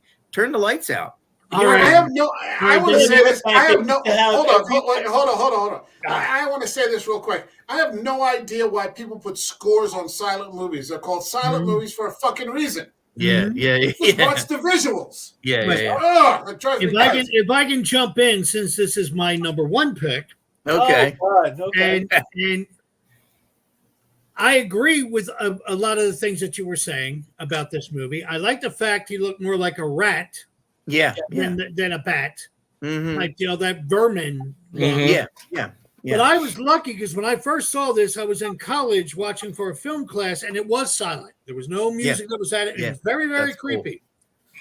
8 years ago, at Eastland Theater Company in West Cape May, in Cape May, New Jersey, Yeah, they performed shows in a Presbyterian church that was built in the 1800s with an organ. yeah. The head of the Atlantic City Organ Museum got a hold of the original score Wow. that they played during the actual movie, where they paid people to go live and play it during the silent movies. He played it. Compared to the one on YouTube where they were adding stuff to it, it was nowhere near as close as what it was. It was very creepy.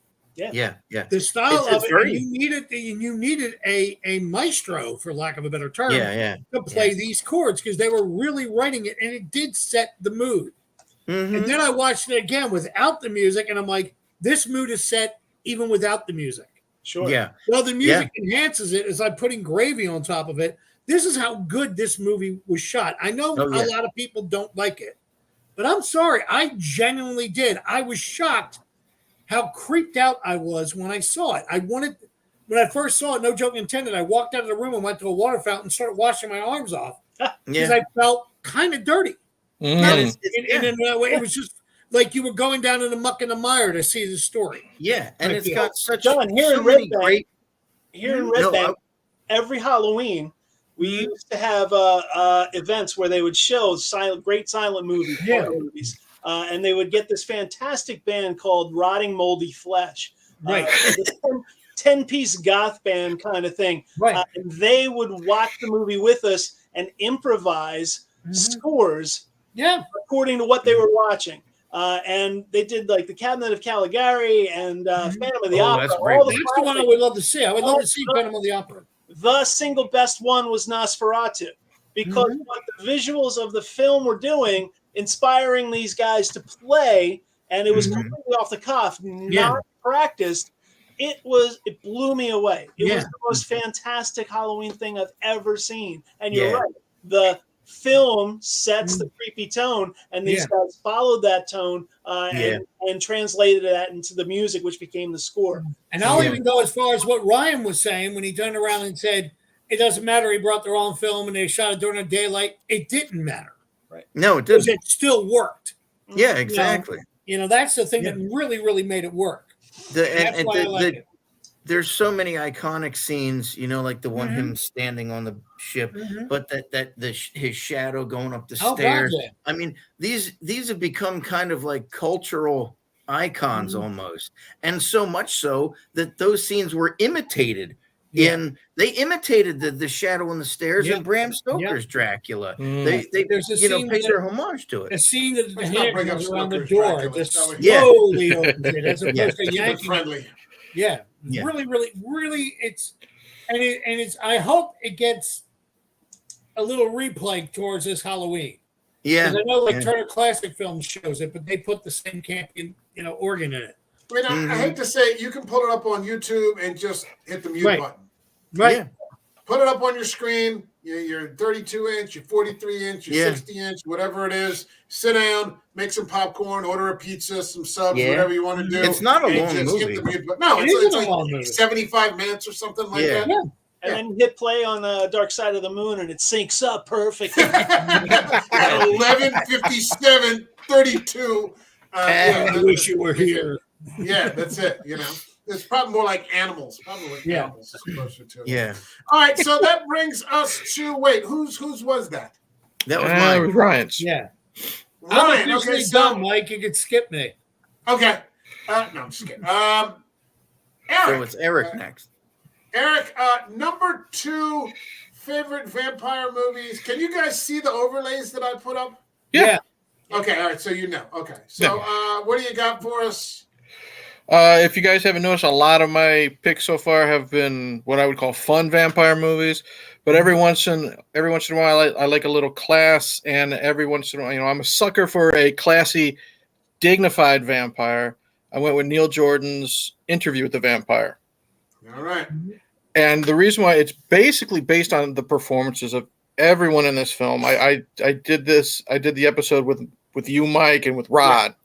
Yeah, and Rod. I forgot, because it was a long time since I had seen this in between, the last viewing and for the show, and I forgot just how good this movie is. I love it from beginning to end. I love how Brad Pitt plays Louis, this guy who's lost everything, and he's not afraid to die. I love how Tom Cruise, who Anne Rice was completely against, she didn't think he could pull off the homosexuality or any of that stuff. And then when she watched it, she took out like a full-page ad apology, praising the movie and apologizing to Tom Cruise. Their chemistry is so good. Mm-hmm. And I love how you can tell that, they've been together for so long. They become this old bickering married couple. Yeah. You know what I mean? Tom Cruise is, even by the end of the movie, Louis, always whining. You know what I mean? Mm-hmm. I've had to listen to that for centuries. Yeah. That's what I love about it. Antonio Banderas, when he shows up like halfway through the movie, he's really good. Kirsten Dunst, you know what I mean? At that age, pulling off that type of performance. Yeah. And one of my favorite scenes is when she sees the woman brushing her hair, and she realizes she'll never be like that because she's 11 forever. You know what I mean? We'll say whatever age. And then she just flips out. She wants to know who did it to her. And it's just so good. I love how, they escape, and they just can't fucking kill Lestat, no matter what they do to him, even at the end. And I love how Lestat, he wants the finer things in life. And by the end of it, not counting the end, he's this broken down, vampire to a less extent. He's hiding from the sounds of the 90s, the searchlights and dogs and stuff like that. And I love how Louis just comes to pity him. You know what I mean? So great. And Christian Slater as the interviewer, he's always good. So it's just great performances, great soundtrack, great score, the cinematography. I think I gave it a perfect 5 when it was that episode, and I still love this movie from beginning to end. I think one of the people that I feel is really underrated in it, because he's only in it briefly, but he's just so fucking diabolical. And he's another one who just gives great character performances. Stephen Rea. Yes, when they're in France. Santiago. Yes. Stephen Rea plays Santiago. And he's just got it in for them. The minute that they show up, he's like, I don't like you. I'm going to find a way to fuck you over. Yep. And he sure as shit does. Yes. Yeah. Yeah, I think he's the most understated performer in that entire movie. And Stephen Rea is always good. Right. Stephen Rea is always, when I see him, I'm like, oh shit, Stephen Rea is in it.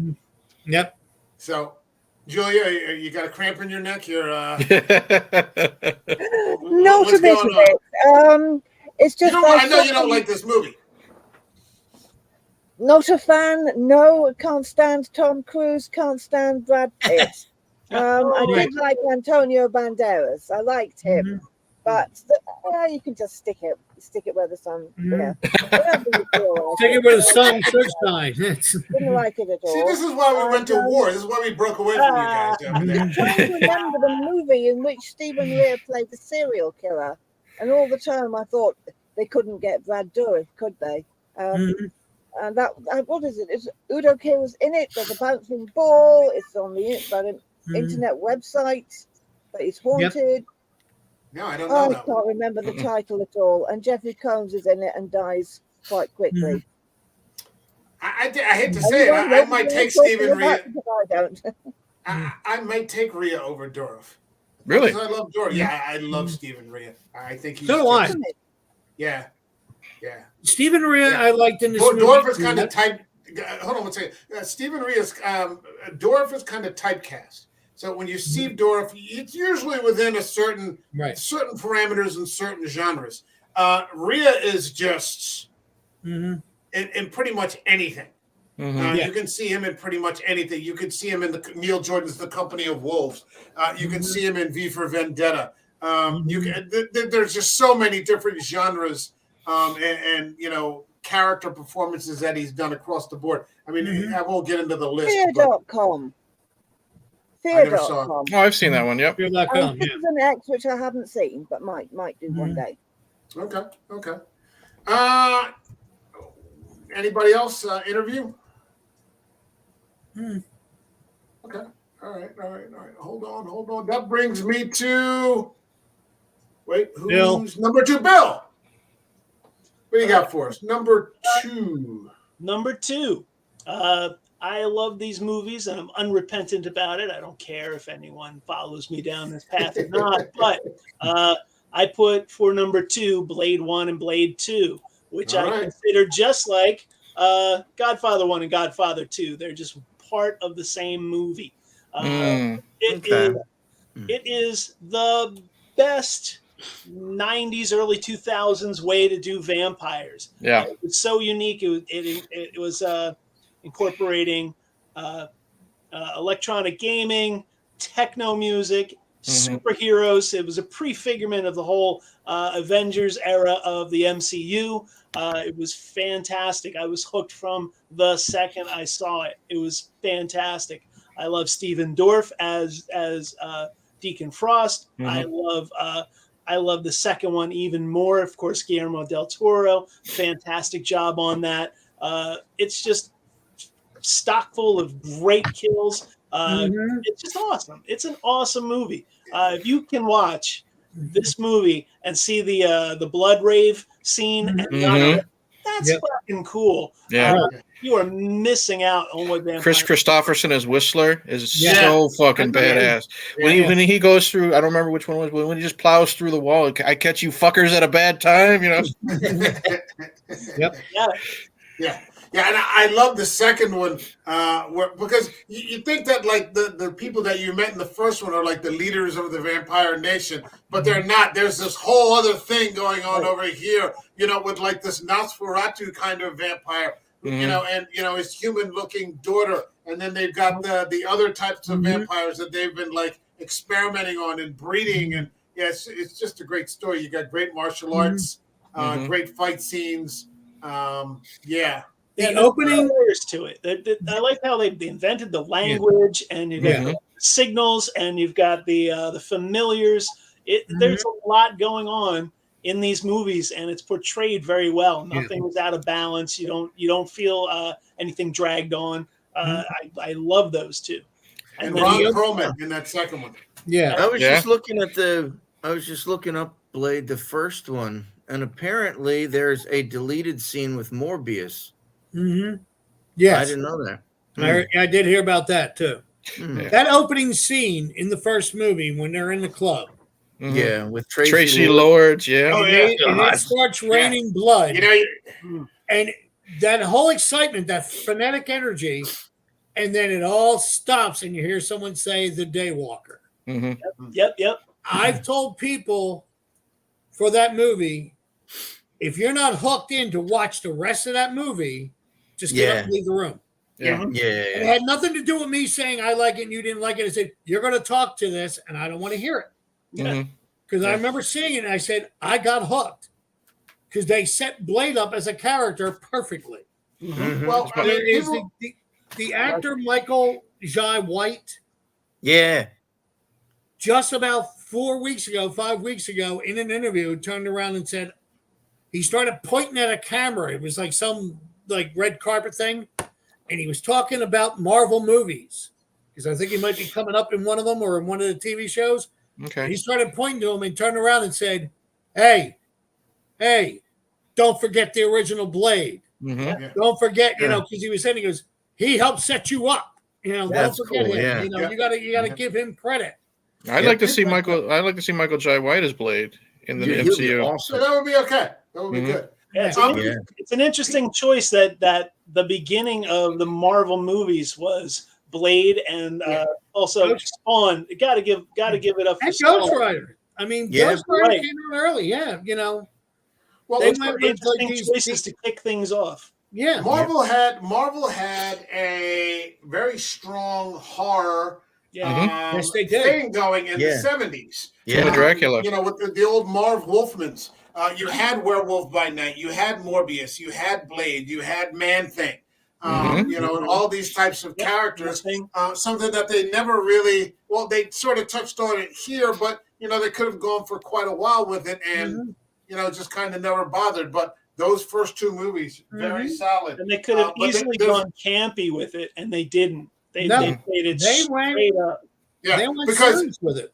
those comics were not, those were real horror comics. They weren't campy.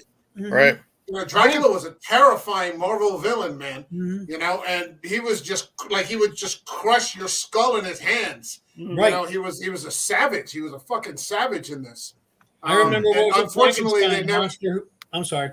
Well, no, I was just going to say, you know, unfortunately, by the time they got to him in the third movie, and it's Dominic Purcell, and you're like, what the fuck is this, man? Yeah. You know? What'd you do? Like, So disappointed in that because that was set up perfectly. Yeah. yeah. It had a great cast. It had such potential. And instead, they kept shoehorning bullshit in there. Right. Hey, let's go play basketball. Yeah. Let's get Patton Oswalt in there. Yeah. Oh, let's advertise iPods. Come on.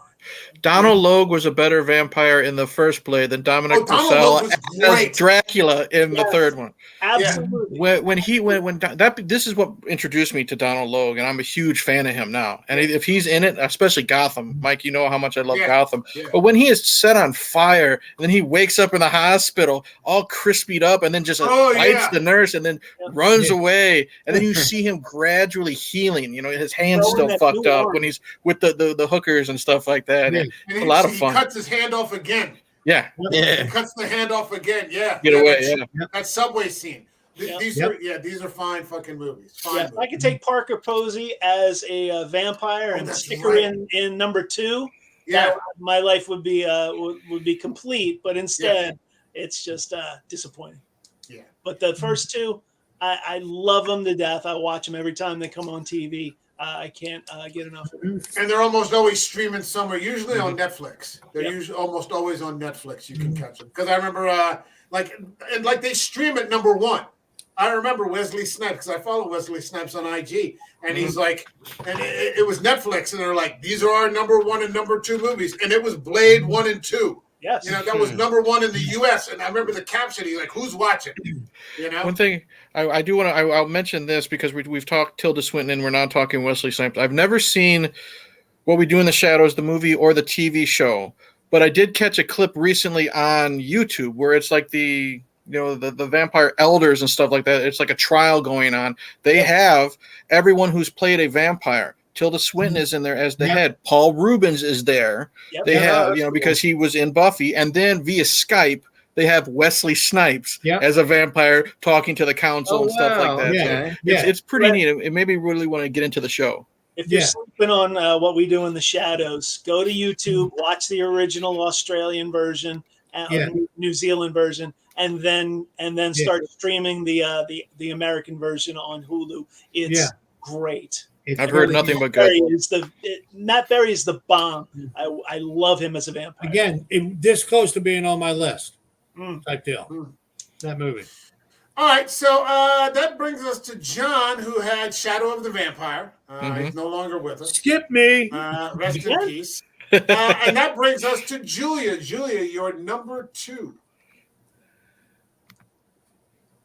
Well, my number 2 has been mentioned by somebody else. I think it was in the chat. Blood Vessel. Blood Vessel. Oh. What can I say? It's fun. It's gory. It's quite original. I can't remember the names of any of the actors because, but they're all good. They're all good. And basically, you've got a bunch of survivors of a ship that's been torpedoed. And they're in a lifebelt and they take refuge on an abandoned Nazi ship that has been stealing treasures from the old world, And they find a little girl who got no one to look after, who's half wild and doesn't speak English. And turns out her mummy and daddy are vampires and they're thirsty. And what can I say? You've got a lot of adventure going on, basically. It's on Tubi. I just added it. Oh, yes. And there's a little twist to it, is that the father, Daddy Vampire, has the ability to possess people nearby for a short space of time. So there's this incredible scene. You've got this creepy character who he works in coding, so he's got something to do with Bletchley Park, and he tries to sell out everybody to the Nazis to guarantee his own safety. And so he's in the radio room radioing, and then Daddy Vampire takes over him, and all of a sudden he's like twists around in his seat, he stands up, and he's a completely different person. It's a terrifying scene, in fact. Good job the rest of the movie is such fun. Otherwise I might have, Okay. What can I say? I love it. If it's on Tubi, we'll check it out. You might hate it, but it's one I've seen it. I've seen it about 4 times in 2 years. I'll probably see it another 4 times. All right. Mike, I gotta jump off real quick. I'll be right back in a minute or two. Yeah. All right. I like the on the nose title. Get it? Blood vessel. Yeah. It's a good one. All right, so we'll check it out. All right, that brings me to number 2. I went with, of course, one of my not a secret favorite vampire films. I went with Werner Herzog's Nosferatu the Vampire. I remember the first time I saw this, I was like, what the hell is this? Kinski is just... He's fucking Kinski. I don't know of another way to put it. Kinski in real life was a fucking ghoul. I've read stories. Yeah, and so this is just perfect casting. Incredible performance. Performance. We talked about this when we did because we did the back-to-back. We covered both episodes. We did a compare and contrast. It was like one of our first episodes, like episode 7 or something like that. And he plays this feral thing that can talk, but really isn't a person anymore.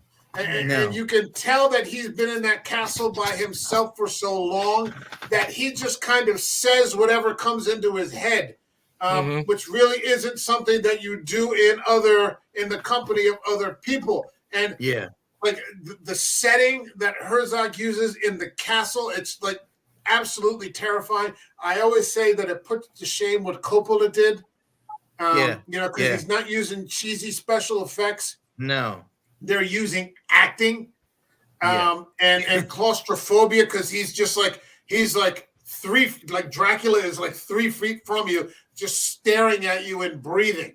Like he's not saying anything. He's just got that tubercular, kind of breath going on like all the time. And then, the scene where he cuts his thumb and Kinski just throws the chair out of the way and just leaps at him, and then he catches himself and he's like, oh, I'll sit down. Like he catches, I wasn't supposed to do that, because he just doesn't know how to interact anymore, because he's not a person anymore, and he just wants to die, but he can't die, and so he just does what he does. Rachel Aldani, is that what's the name of the actress who plays Mina?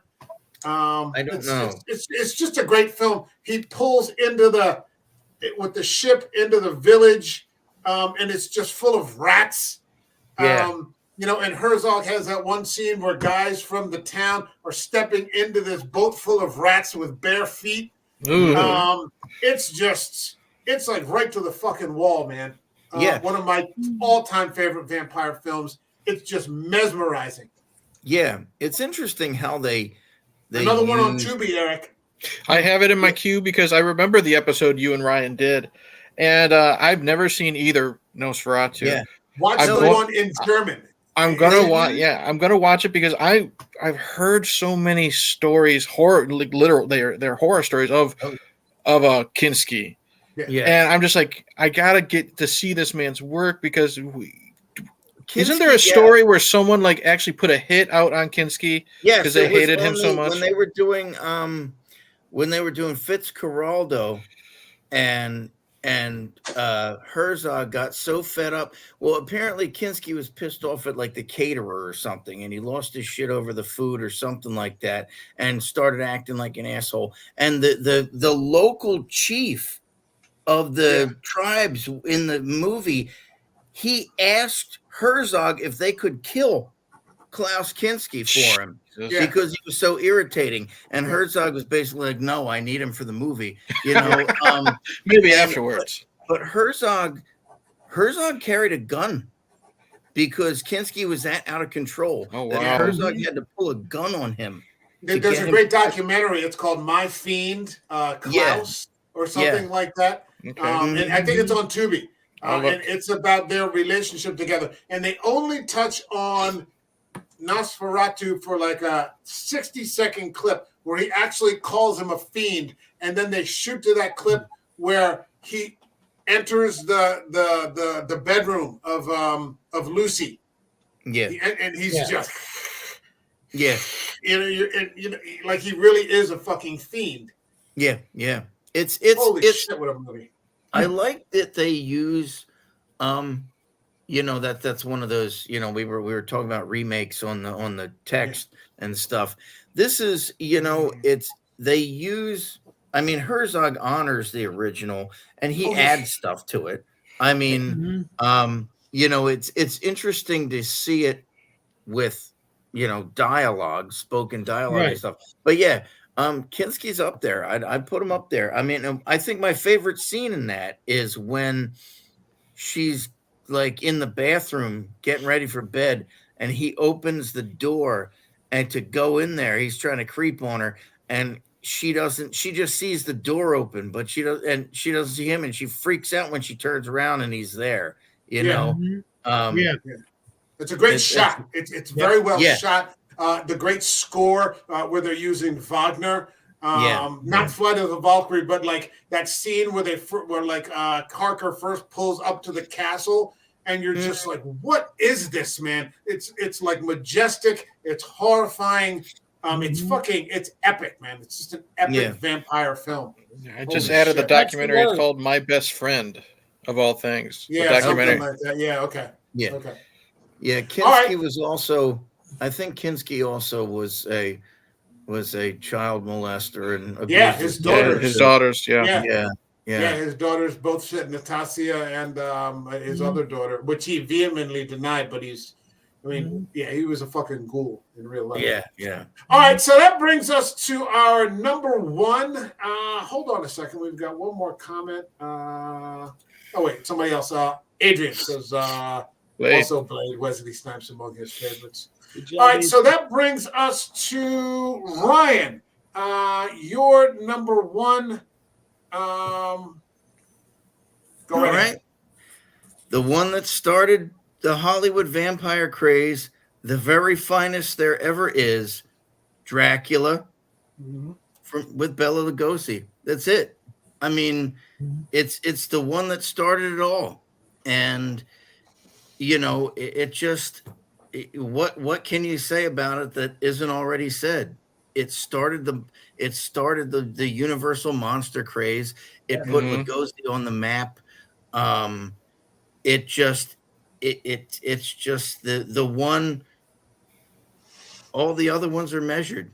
You know, I mean, that's it. He is the archetypal vampire, the archetypal Dracula, and for better or worse, you know, with Lugosi's career. But you know, we've all seen it. Like, what else is there? I mean, I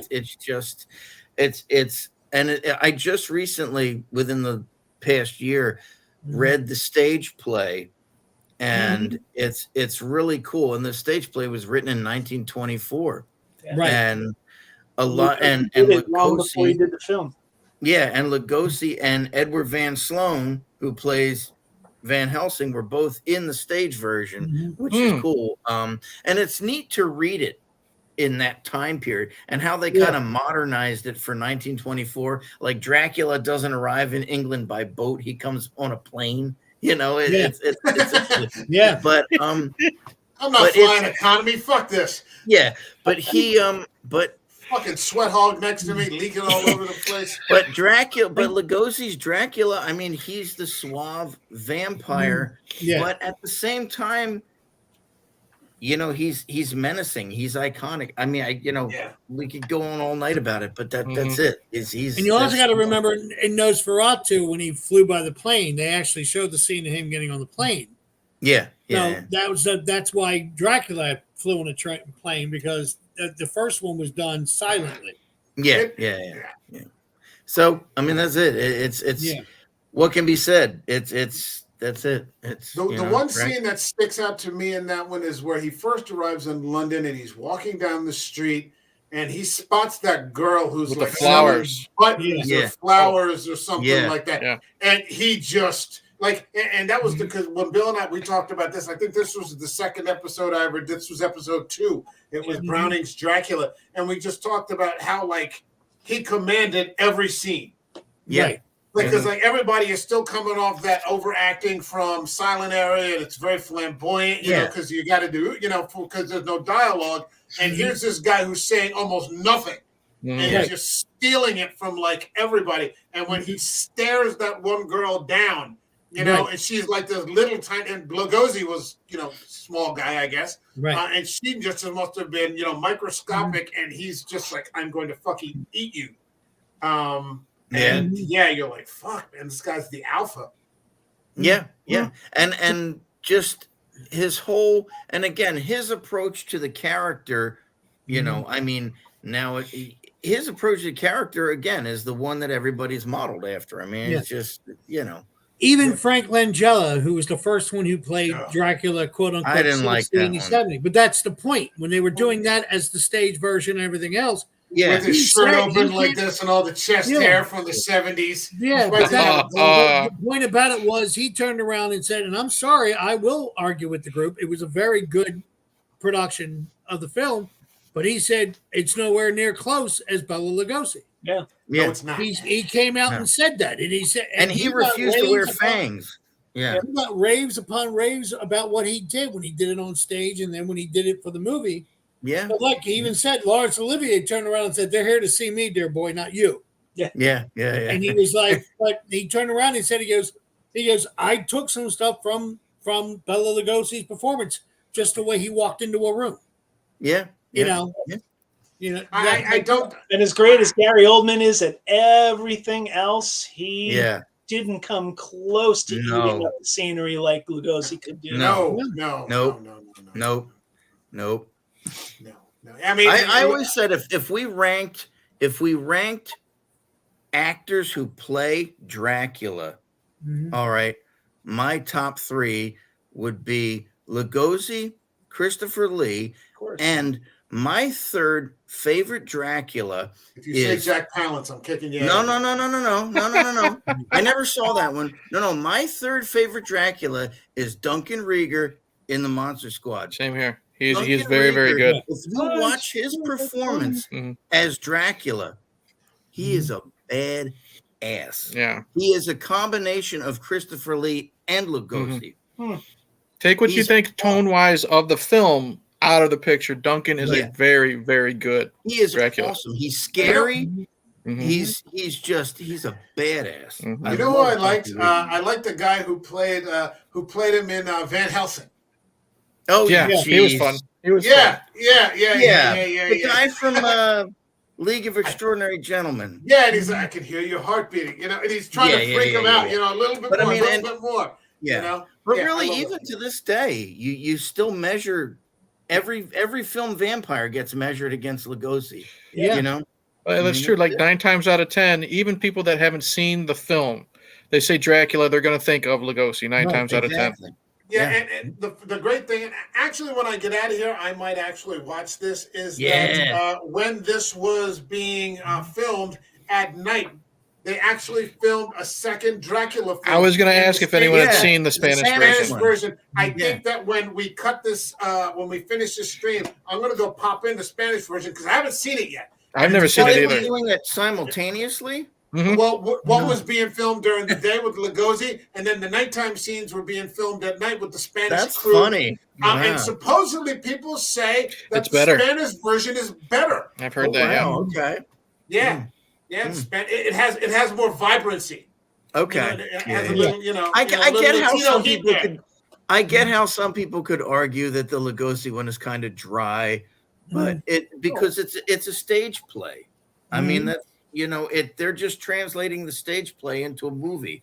But it's and some people could argue, well, there's not a lot of action and stuff, but I think it's just that it's you don't need any crazy action or bloody. It's the mood.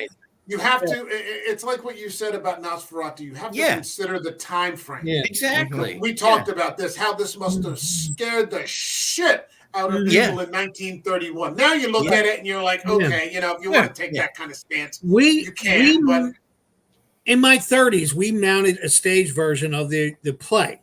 Oh, nice. From it at a theater, and one night I got asked to play Dracula.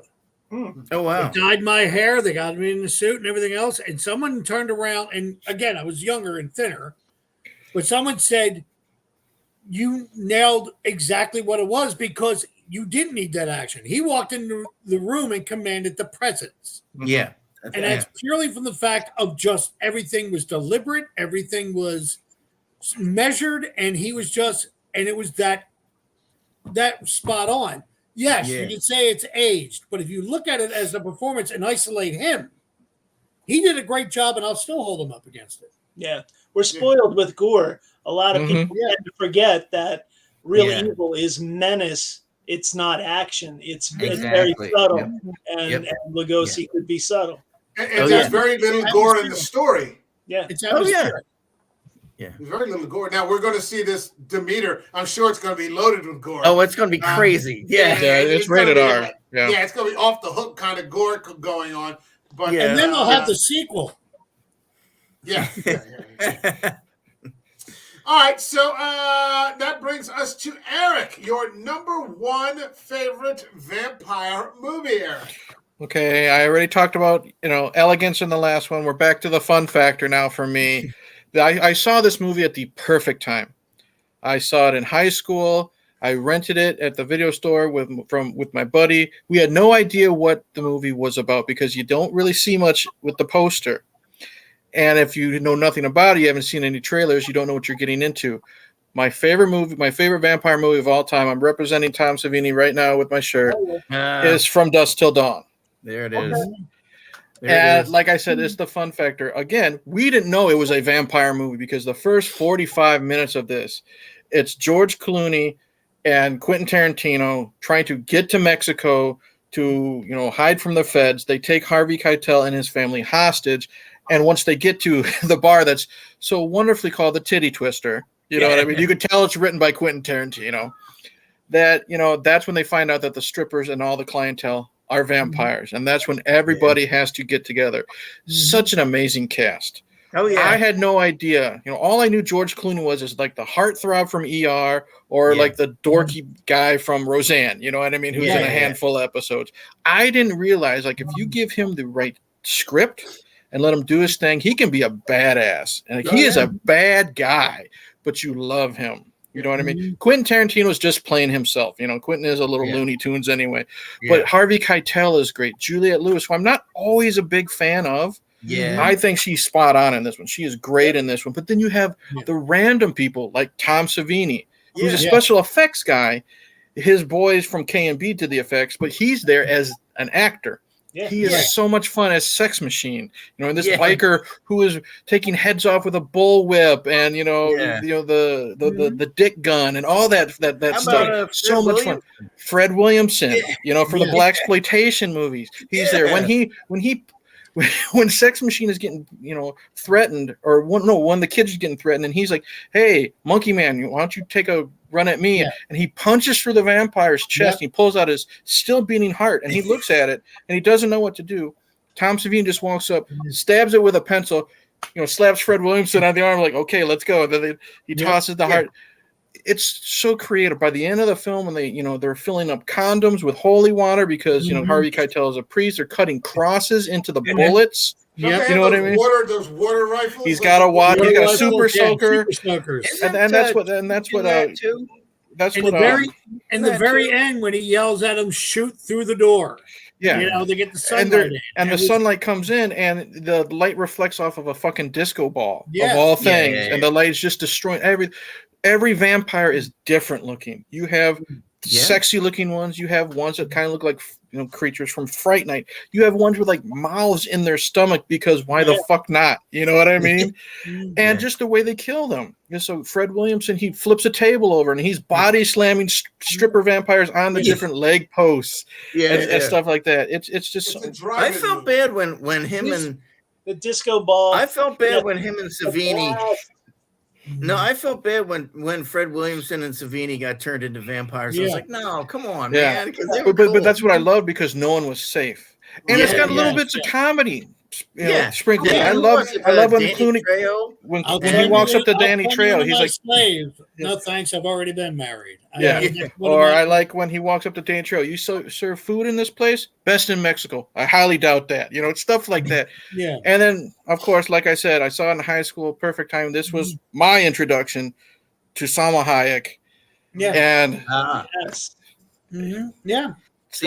She's so gorgeous in this, but she was also she was so gorgeous in this movie. I wish I had it. But what I liked about her too is she can kick a lot of ass in it. She's it's very short when she's beating people up, but when she just cold clocks George Clooney, he flies like 20 feet in the air and stuff like that. Yeah, she doesn't have a very big part.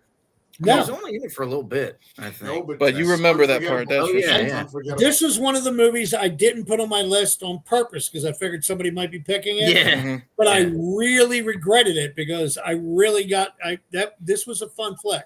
What I think is cool about this movie too is the connection that it has to Kill Bill and Planet Terror, because Sheriff Earl McGraw, who gets killed in this one, it's Michael Parks. He's in Kill Bill and in Planet Terror, so it's pretty neat. It's all in the same universe. This is kind of like the last of those movies. Well, it's also connected to Pulp Fiction because when George Clooney his dumbass leaves their female hostage, was convicted sex offender Quentin Tarantino. That's what I mean, how Quentin's kind of playing himself, you know what I mean? Yeah. When he goes up to get them burgers, he brings burgers back from Big Kahuna Burger, which is where they're eating in Pulp Fiction.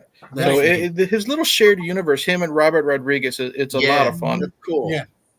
It's a good one. It's a good one. The one I never, ever, ever get tired of. I can watch it anytime it's on, or it's what we said before. It's comfort food. You put it in, and you just have a blast beginning to end. Yeah, it's got a really good soundtrack too. It's got a fantastic soundtrack. It was so impactful that first year that it came out. I remember going to Halloween parties where you saw these guys in black suits, and you're like, "What are you?" And they would show you the tattoo. The Gecko Brothers, character. Yep. There were so many of them. Like that was just so like an impact on the culture. Just George Clooney coming out as Gecko Brothers. You even had Kelly Preston and John Saxon in there for like a couple minutes. Yeah, I just saw that John Saxon. I don't remember him being in the very beginning after they break out, and it's when they're going to the motel. There's news footage. Kelly Preston is the reporter, and she's interviewing John Saxon. He's like the head of the FBI or something like that. Yeah. 2 minutes, if that. Yeah. It's a really good one. And like you said, no one's safe. Like they even ripped that little boy apart.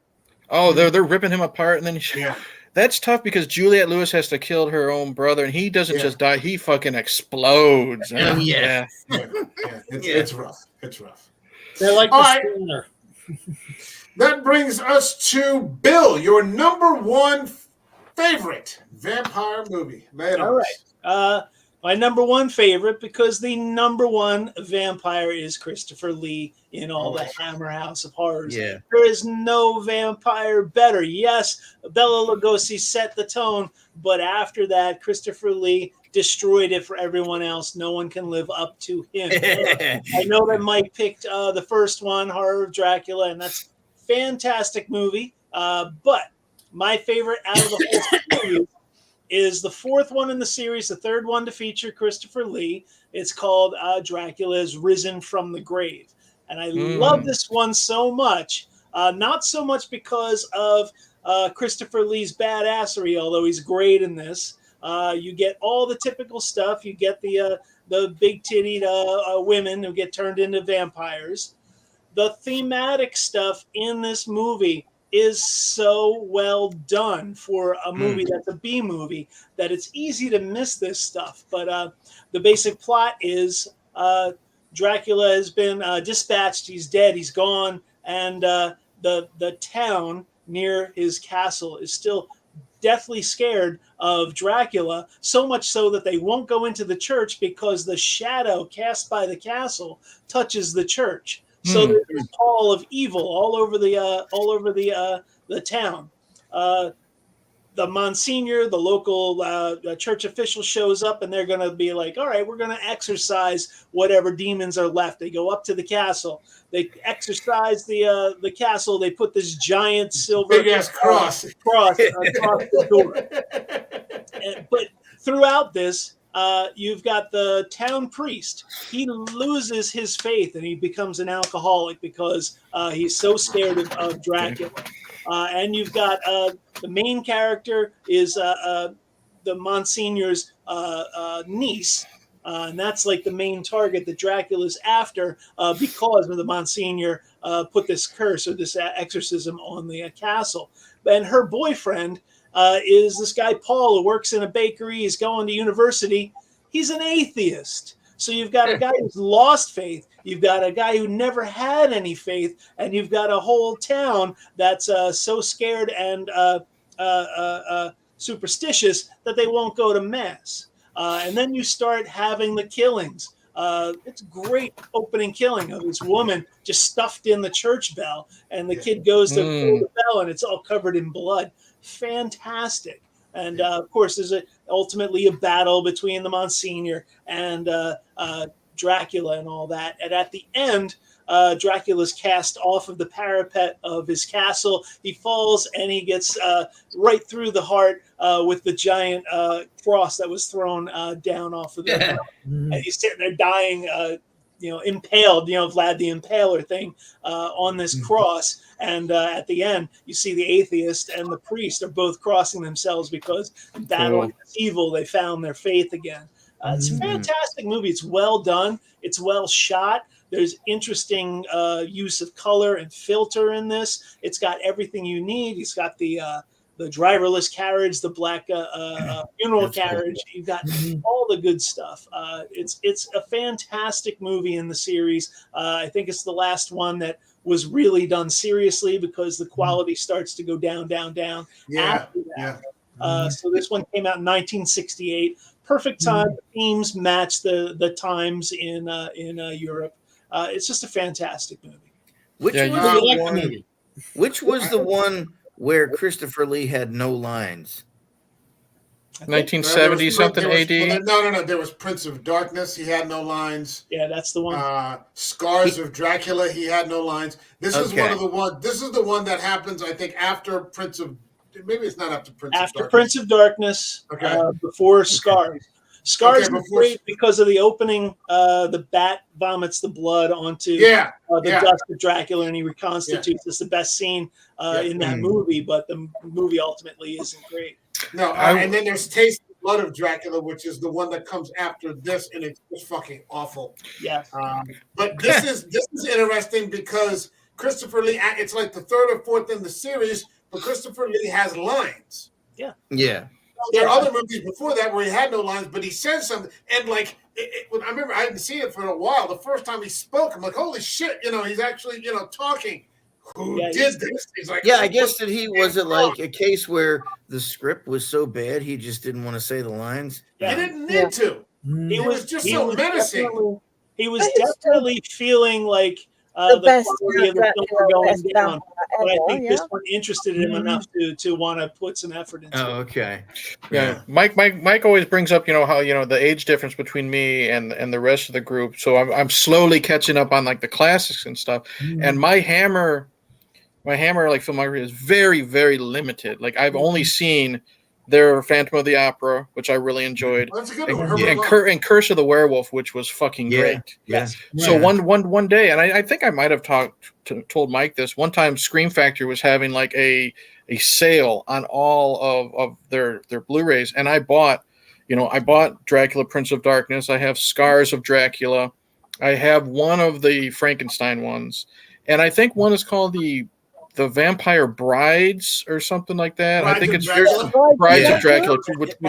He's not in that one, right? No, and what I want to do is, since apparently I guess they do flow with each other, they are sequels. I'm waiting to get Horror of Dracula so I can watch them from beginning to end. So I have two of the Christopher Lee ones. I have Scars and I have Prince. And once I get Horror of Dracula, I'm going to start watching them in order.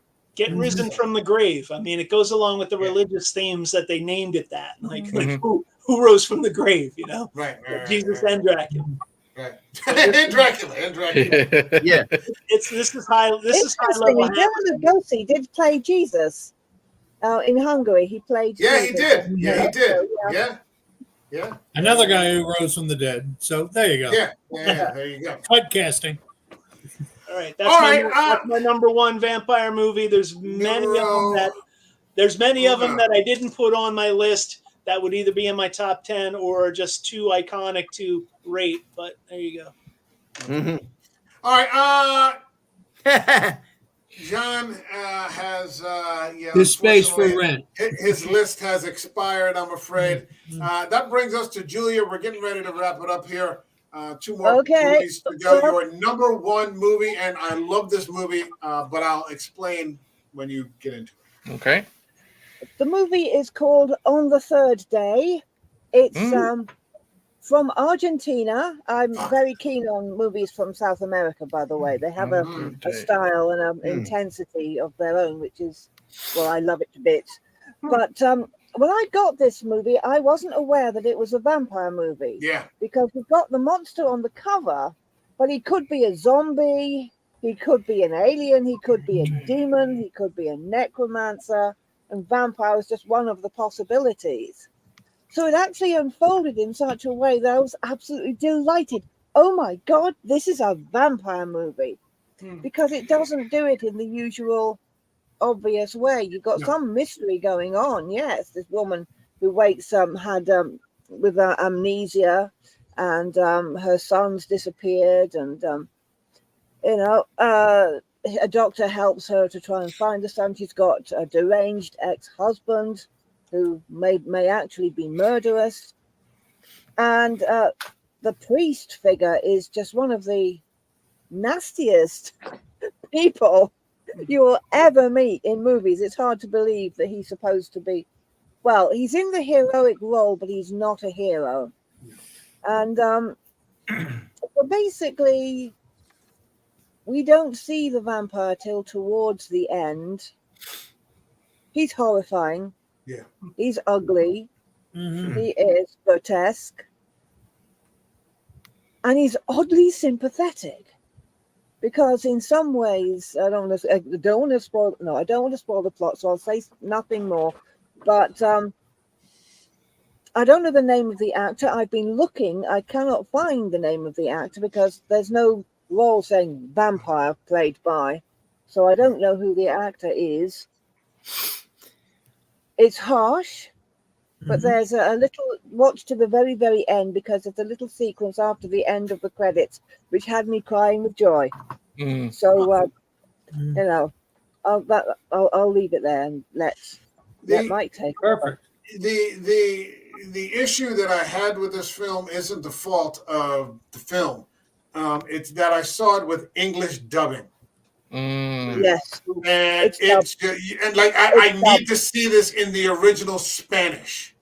Oh God, I wish I could. This dubbing job is just, you're like, what are you doing? You're watching this beautiful movie, this real fucking horror go on, and then this dubbing that goes, and I think it was on Shudder or something. And I was like, oh, okay. And I was like, fuck, this is good. But I'm like, this fucking dubbing job is just atrocious. Atrocious. Yeah, I had a hard job getting past that. Yeah. And I'm maybe I'll go on eBay. I got to find a copy of it in the original language. because then it's going to be easily a 5-star movie. Right. Yeah. Yeah, easily a 5-star movie. But it was like Black Belt Theater kind of dubbing.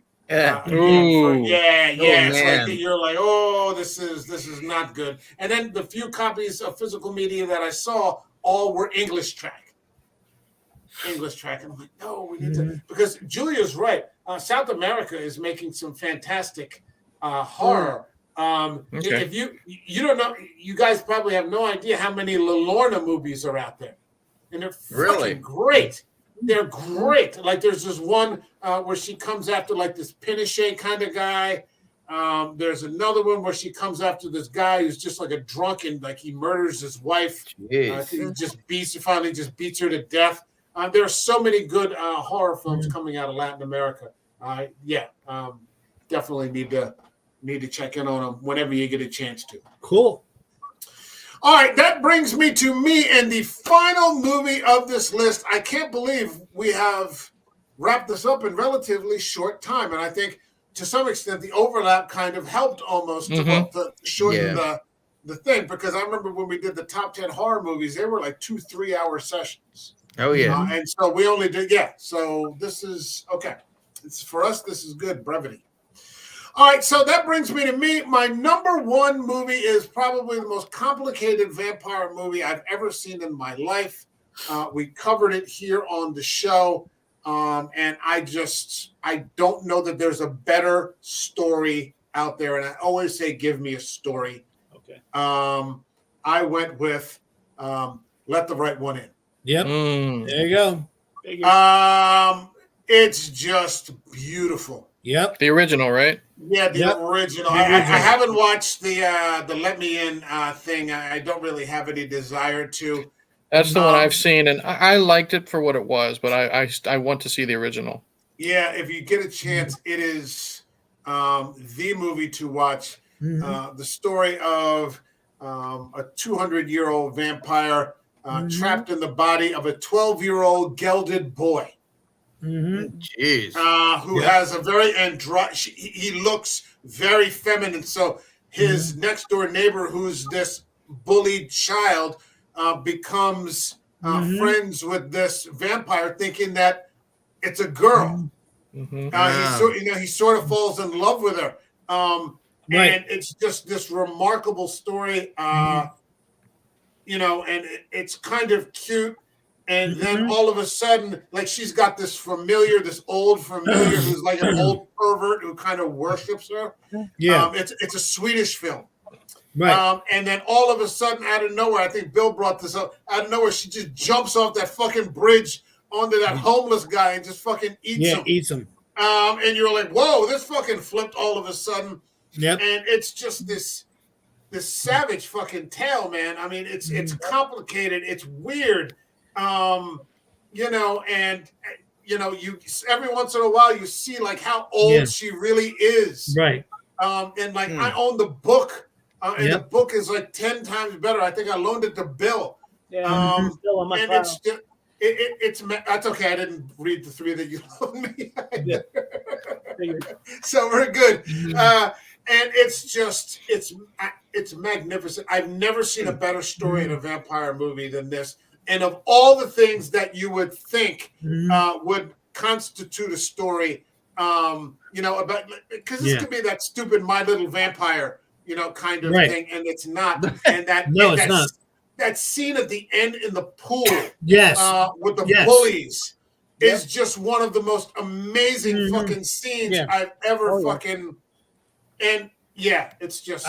I remember when. Because I was part of that panel and we discussed it, and I was just like that scene, and at the end with the pool was like, oh my god, Because I was like, this is like a buddy vampire film, the 2 friends getting to know each other, and one just happens to be a vampire. I was going to pick this. This is another one I was going to pick, and I said, no, I bet Mike picks this one. Well, it's a beautiful film. It is, and then he starts joining her in the killings. Yeah, like that helps her kill that one guy who finds her in the bathtub. Yeah, he starts, because he's got no one. and like his mother is there, but she's not really there, and you know, she helps him to like stop being bullied because she's 200 years old. He's 200 years old, you know, and he's like, you've got to stop this now. Like, stop it like now. Hit them harder than you dare to ever hit anybody one time, and they'll leave you alone. You know, they'll never bother you again. And it just it's this friendship, and then it's sort of this romance, and then you know, there are all these murders going on, and fantastic. And then they take off and tap the Well, for people who haven't seen it, if you haven't seen it, give it a shot. He actually wrote a short. I just found this out accidentally. Don't get confused with the movie called Let the Wrong One In. Yeah. There's a spoof of this movie called Let the Wrong One In. Don't get confused with that. This is a movie that I would have never in a million years thought to watch unless I was part of a panel for it. So that's the beauty of doing these panels. We were talking about this earlier before we went live, that, you know, I've encountered so many different views on movies, and, you know, open doorways to movies that I would never consider before. So that's just the beauty of this. And Mike, thanks for turning me on to this movie. It was fantastic. You're welcome. Yeah, that's why I do it, man. That's how it was with, you know, me and Stakeland. Never heard of it until you asked me to do it for the show. Then we all got into Hereditary. Yeah. Right. You know, and like Midsommar. You know, and you know, all these different, you know, I mean, 189 now. You know, I never even heard of the, you know, I would never have watched the Green Knight. You know what I mean? If it wasn't for last night. Talking to you guys. Ryan and I doing the compare and contrast on Phantom of the Opera. You know, doing Ravenous. You know, Cabin in the Woods. You know, just all these different fucking things, and you know, there's so many, you know, so many more still to do, which is the point of this. The point of this show. Hold on a second. We've got. Over on Twitch, joining us from Twitch, we've got Polar Nights. I love this show. And the men's cams, it is the perfect evolution of beard growth. So starting with me, and then I don't know how she's working, but you know, it's just, you know. So there you go. I have to come out of the closet here a bit. Yeah. As a 62-year-old post-menopausal woman, I have to pluck my chin. Oh, there you go. You are part of the group. Welcome aboard. Welcome aboard. You're still our friend. We still love you. You know, that's all that really fucking matters. Yeah, that's it. I have to state openly, I am glad we did not pick Bordello of Blood. I was going to throw it in there just to watch Michael's eyes roll. Because it does have Chris Swanson in it and Chris Sarandon in it, but there were a couple. It's got Andrew Eberhardt in it. It's got Andrew Eberhardt in that. Dennis Miller with the Holy Water just didn't win it for me. That was. I am surprised nobody mentioned the Lost Boys. I rather expected. I was thinking about it, but I went with Fright Night. Mentioned real quick, off my list. Real quick, I'm going to go around to everybody. You get one shot, an honorable mention. Ryan, you got an honorable mention? Something you would want to? For a vampire movie? Yes, Ryan. No, for mafia movies. I'll give you an honorable mention for a mafia movie. Well, there's a vampire in it. So, like I said before, the Monster Squad. There you go. Dracula. Okay. Eric.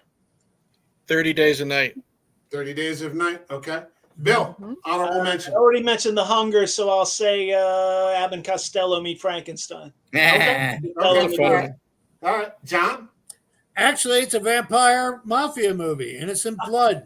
John Landis. Oh, okay. All right. I actually like that movie a lot.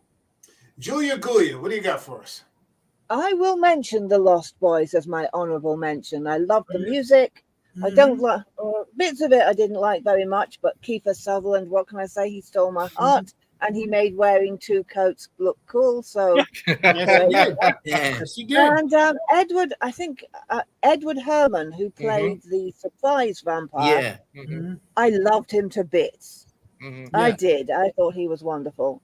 And did I mention the soundtrack? I've actually got the soundtrack on it's a great soundtrack. Amy Gertz. Oh yeah, and the protagonist, of course. And the two Corys. 3 seconds on screen made him immortal. Big guy with a saxophone. Yeah.